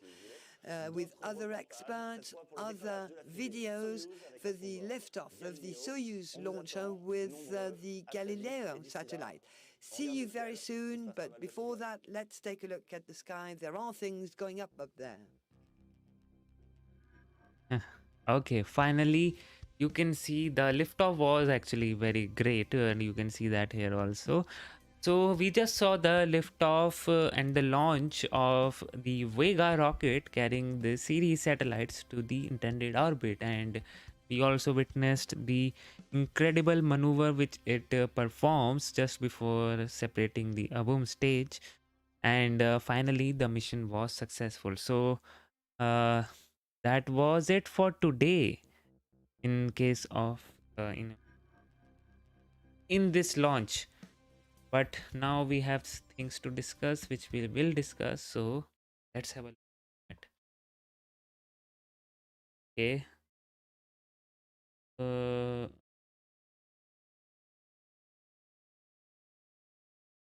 Agnikul Cosmos also had their full scale second stage prototype, which is, if you don't know guys, Agnikul Cosmos is a rocket company, a private rocket company, which is coming up from India, and hopefully they will have this their launch of this rocket.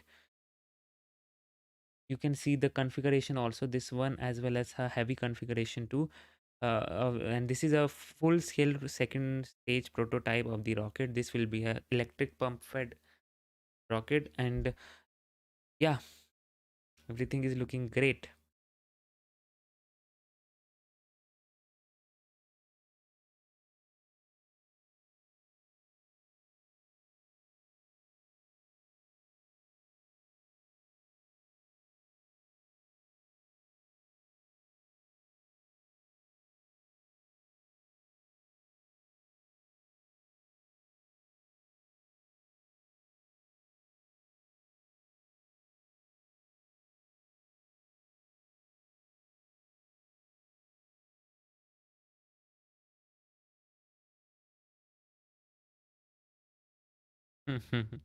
This did not age well at all.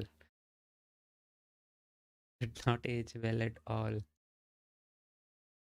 Anatoly actually knows the Russian sector very well. That's for sure. Okay. So, what was I saying? Uh, okay. Well, look at what is actually. Oh, I also shared a tweet actually what happened there. So, let me, tell you the story of yesterday. So, first of all, we were getting some reports for people have, ISS in danger. The crew has to, probably go to their lifeboats because ISS is passing through a potentially debris cloud. That was the thing which was the concern in the morning. Okay, that happened. After that, in the evening, when the U.S. State Department of State had a press briefing, they said this. And guys, if you want, you can follow me here. I do great stuff. Tweet great stuff. So you can follow me here. So, U.S. Department spokesperson Ned Price said earlier today the Russian Federation recklessly conducted a destructive satellite test of a direct ascent and an anti-satellite mission against one of its own satellites.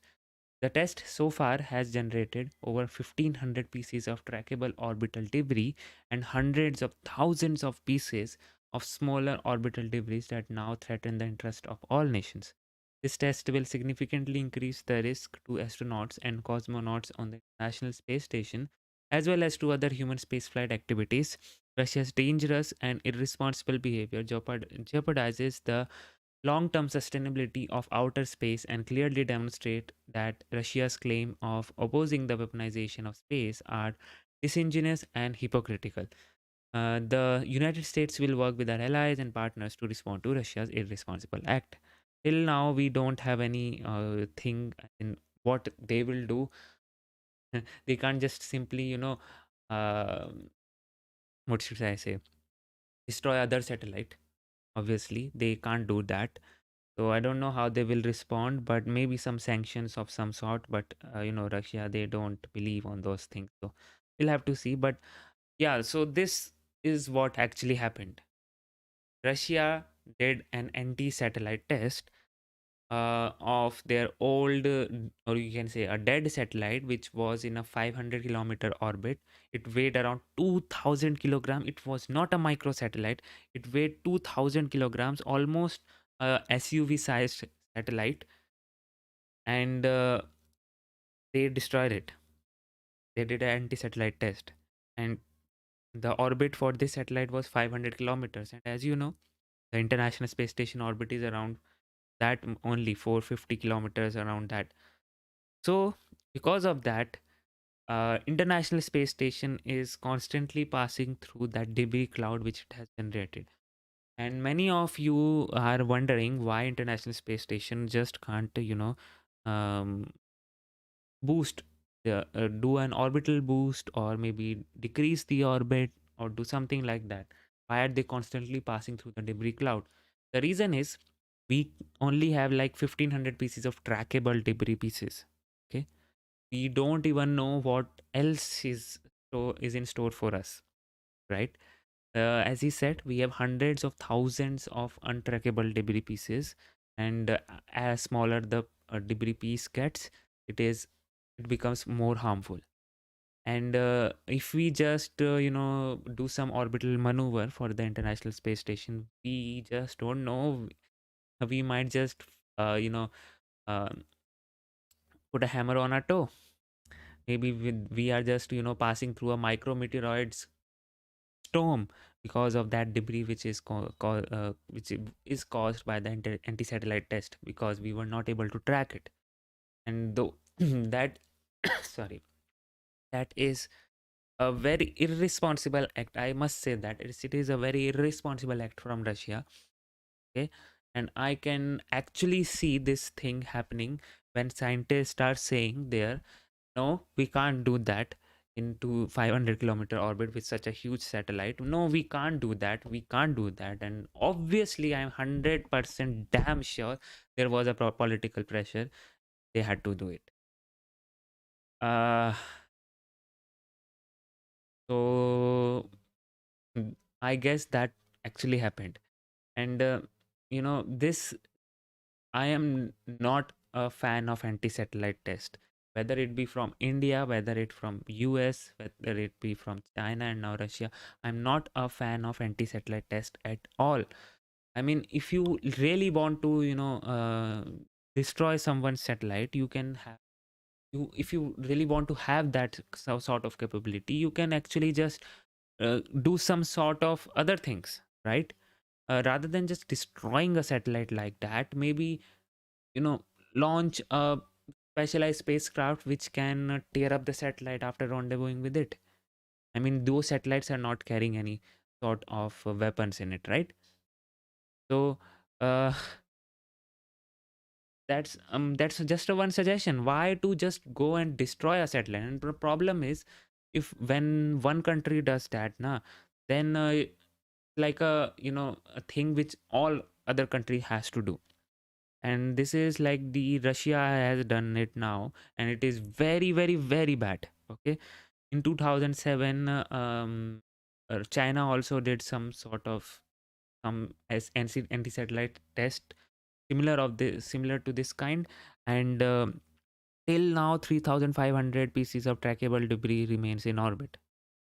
This is a huge concern, and I am so much concerned about the Starlink satellites which operate in those orbits. What will happen to those? There will be so many, so many orbital corrections will need to be done by for the Starlink satellites. And the best, the huge concern is the ISS. The people, there are people living in ISS, dude. There are people living in ISS, and everyone is in danger. They can't leave. They can't do anything.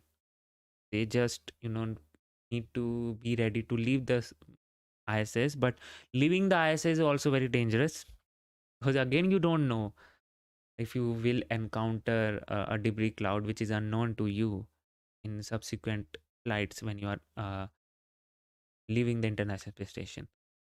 If there is some sort of emergency that you literally have to leave the International Space Station, which was, you know, in accommodation since last 21 years, man, that's a shame. That's a literal shame for humanity, because International Space Station was not only giving us science, but it was maintaining that human presence in space for such a long time. And okay, this has happened. And if this thing does anything, bad to International Space Station, I don't know what will happen.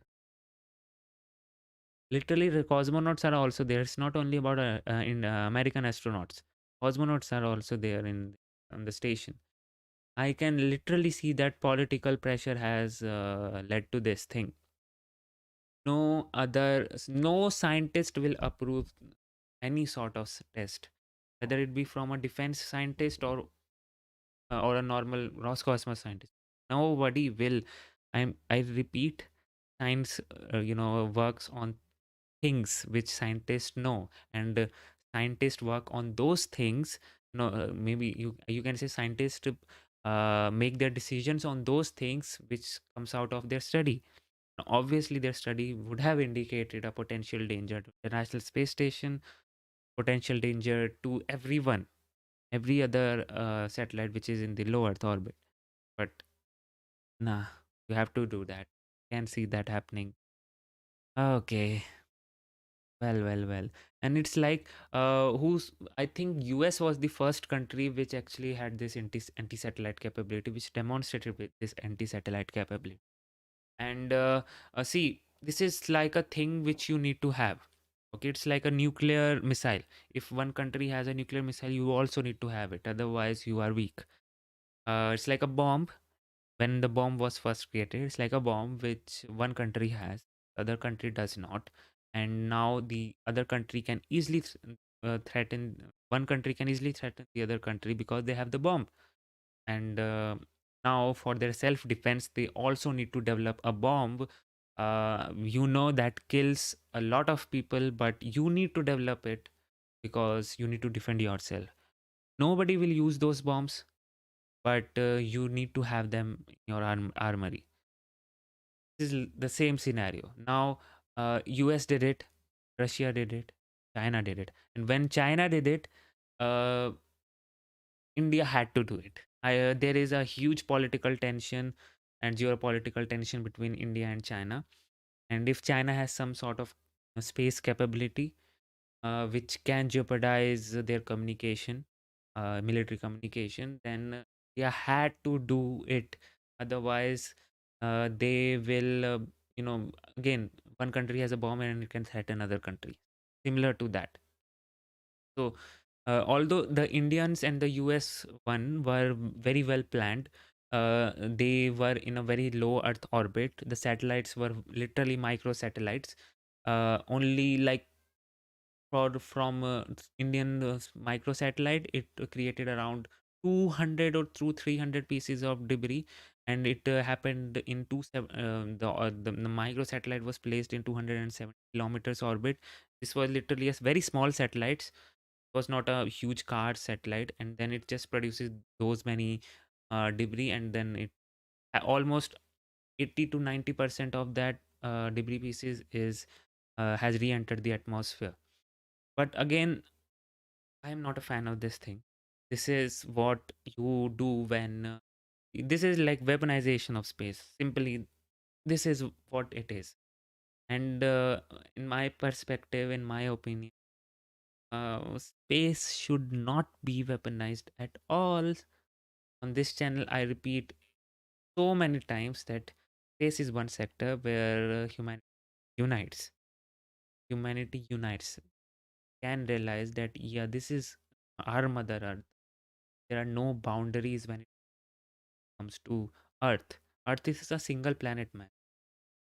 There's no boundaries. There's not like two planets joined together and there's like a boundary in between them. Like 256 countries are there, so 256 planets joined together, and I don't know how many countries are there, but yeah, you know what I want to say. It's not like that. It's a single planet, and all are humans. But then also this thing happens. All in the mind, man. All in the mind. When one, you know, uh, it's all in the mind, and politics is very dirty thing. Hate politics myself. Politics. Right now, we think that we can't have war because everyone is like very much not developed, I would say, because everybody know what war brings to us is of no use and just destroy lives and everything. So, practically speaking and scientifically, nobody who likes to have war, but politics is a thing which can lead to war. You never know. You have to obey them. You don't have any option. They have to do that. I just don't know about Russia's entire GDP and economy is equal almost exactly to the entire state of Texas. See, what should I say now? I mean, they already did the test. Not like the first time they did it. They have done it previously. They did it again. In case of US, China, and India, they haven't done it again. They have demonstrated a capability. Yes, they have it. That's it. Don't have to do it again. In talking about, uh, disrupting, using the space assets for disrupting anything in the war, or whatever you want to do, you can do that in the ground also, man. I have written a research paper. Okay, I have written a research paper named as cyber security in space technology. I have done a research in which I have actually researched about everything which is there in space sector, which is related to cyber security. Until now, till date, we don't have any cyber security framework in place for space sector. We don't have anything. Space assets are very much vulnerable to cyber attacks. We don't have anything. I have written a huge research paper, like 20-page research paper, and it's in uh, what it's like. It's very ironical. I have mentioned this thing also. It's very ironical that we use the best available technology that we have in space, but when it comes to cyber security, we don't even have a single layer of security there. No singles, no standard framework. So if anybody wants to, weaponize, or you can say wants to hamper any space asset, they can use this vulnerability. And you need to what should I say now, you need to develop your hackers, develop your what crackers, whatever you want to say that, and hack into their satellites. That's it. Their satellite is gone then. I mean, obviously, defense satellites have, accommodated some sort of layers of encryption in there and all those securities and everything. But again, again, I'm repeating, there is no central cybersecurity framework. There is no as such thing which exists in space. They are literally just using encryption and decryption. That's it. And Russians are, very good in hacking. Why not do this thing? Why not exploit this vulnerability? Okay.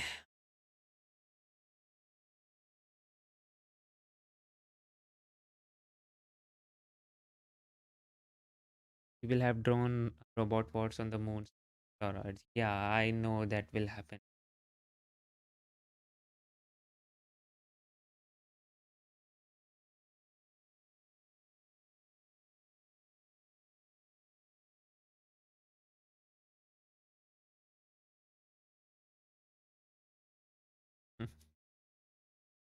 Okay. See, this is a thing. What should I say now? Um, you have that. I just have one, message for everyone. Like for every other country which does not have this capability, that please don't invest on making this technology. Please invest on making a technology which can remove the debris pieces. Please, please. That is the of the hour. Maybe like an four major countries have this technology right now, and if in case something is needed in any sort of war situation or anything, these four major countries are like all the rivals, and they have those friends also, and they can lend out the technology for to their friends. I mean, I am just saying that you just don't have to do anything now. Please stop, stop, stop right there. Please leave stay space as it is.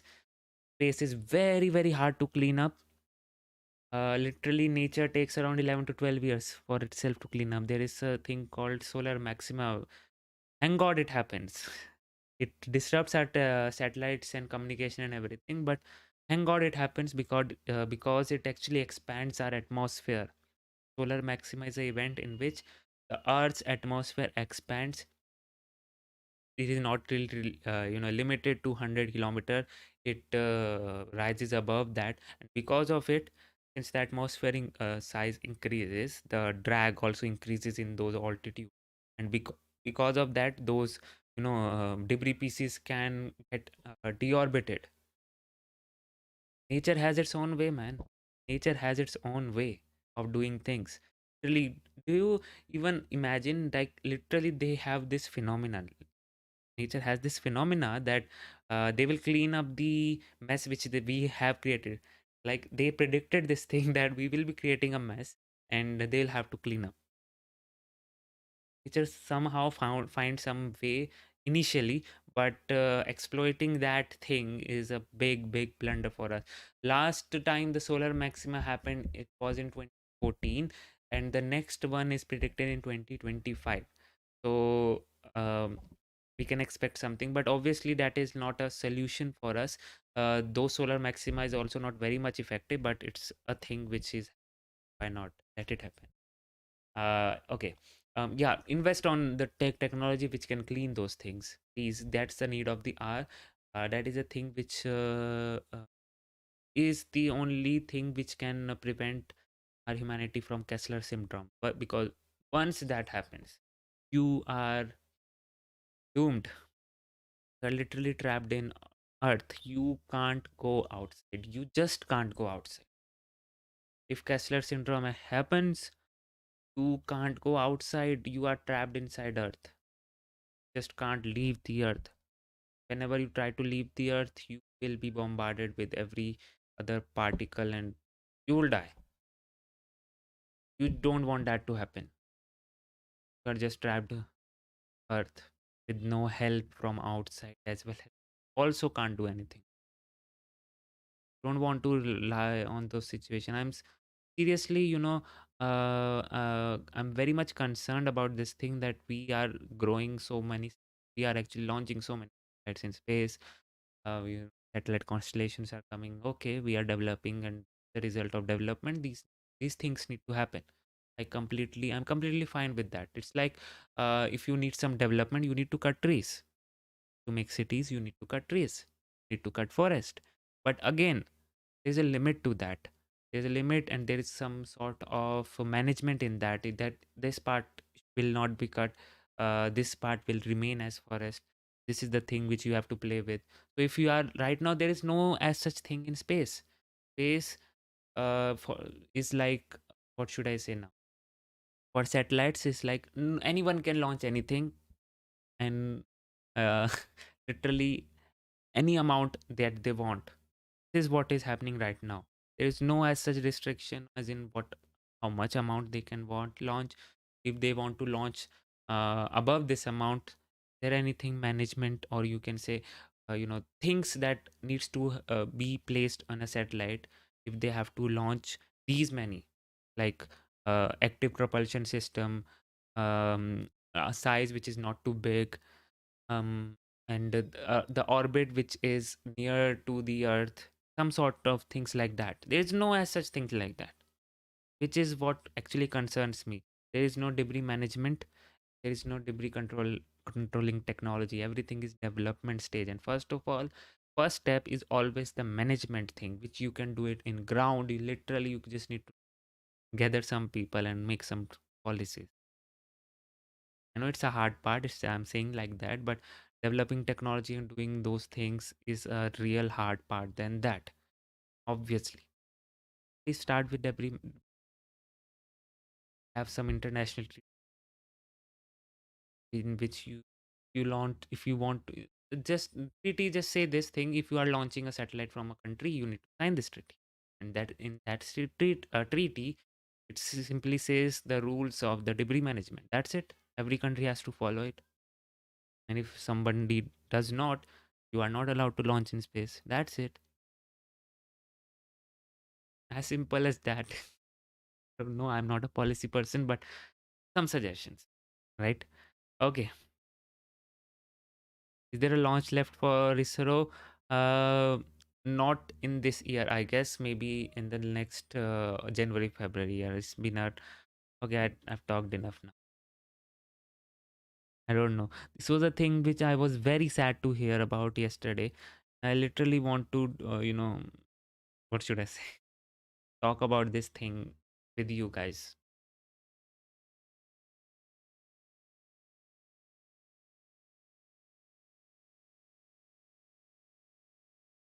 So, okay, yeah, what happened? So we actually have this thing here, years, as they say, for things to happen. We have this diagram which actually explains those things.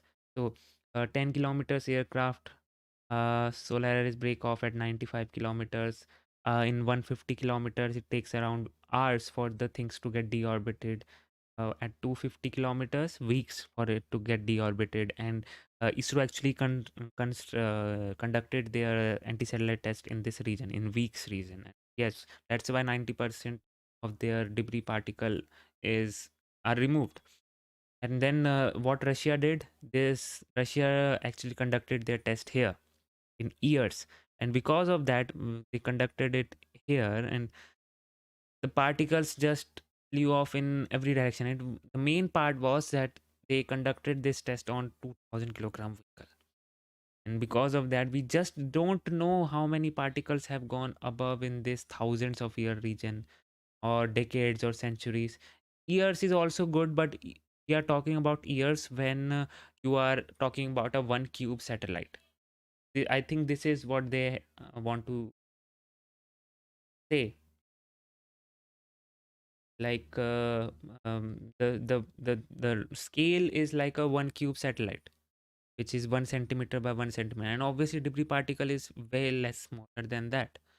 They will not produce enough drag. They will not have this atmospheric gravitational variation, solar pressure, others. Atmospheric drag will happen.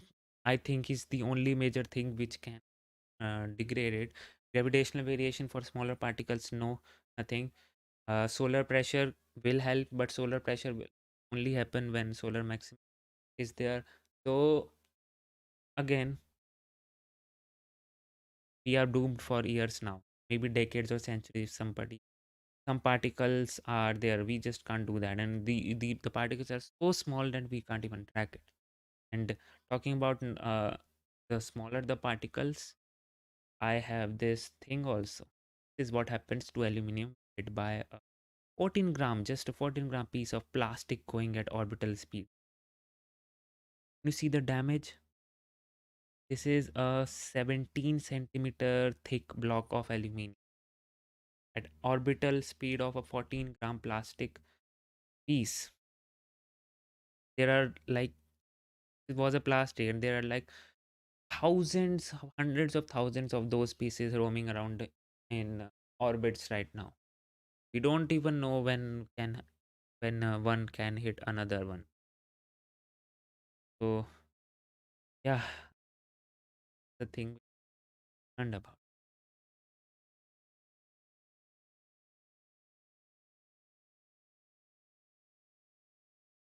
Saturn rings. Yes, those Saturn rings will again. Why the thing rings are two in 2D plane, not in 3D plane? Why the solar system is in 2D plane and not in 3D plane? You know that? Do you know the reason? This was a question which actually wondered me for a very long time. Why everything, even galaxy, is in 2D plane?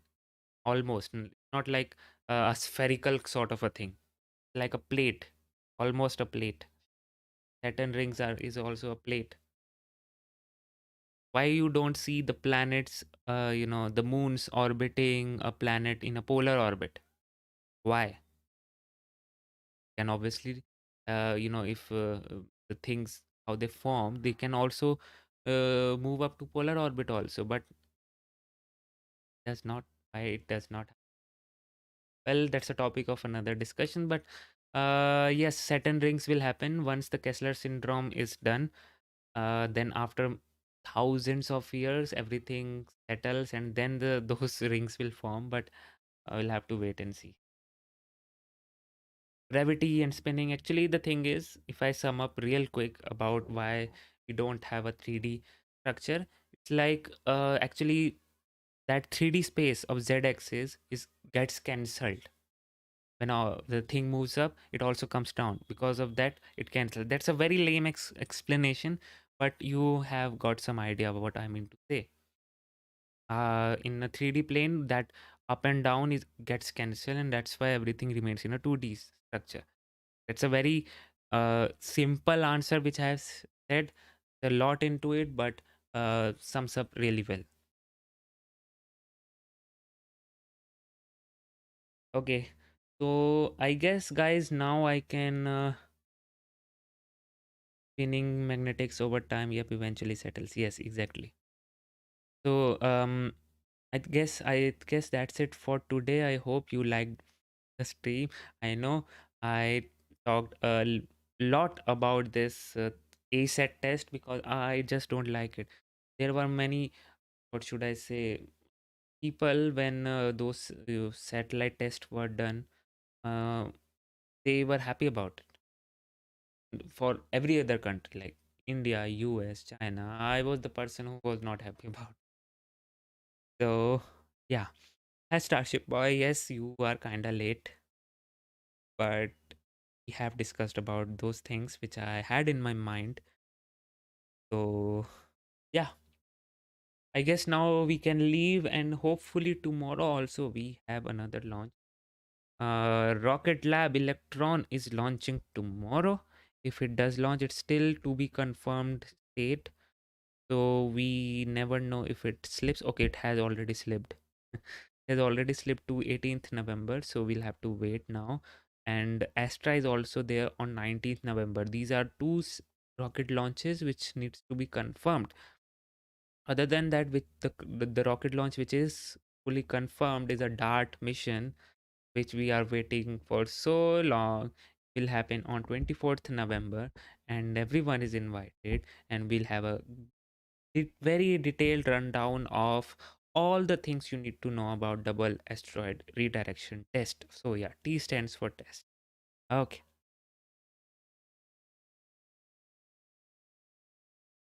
Thank you so much all for joining in. I hope you liked what you saw. If you did, just give it a thumbs up, subscribe if you haven't, for more cool launches as well as videos. Want to make me I want to make videos. I simply can't. It takes a lot of effort. Like everyday astronaut makes his video, I also make my video like that only. Try to at least. But I don't have a team, so the quality of videos is not great. But the research, I literally, for my research and writing the script, it takes me around 1 to 2.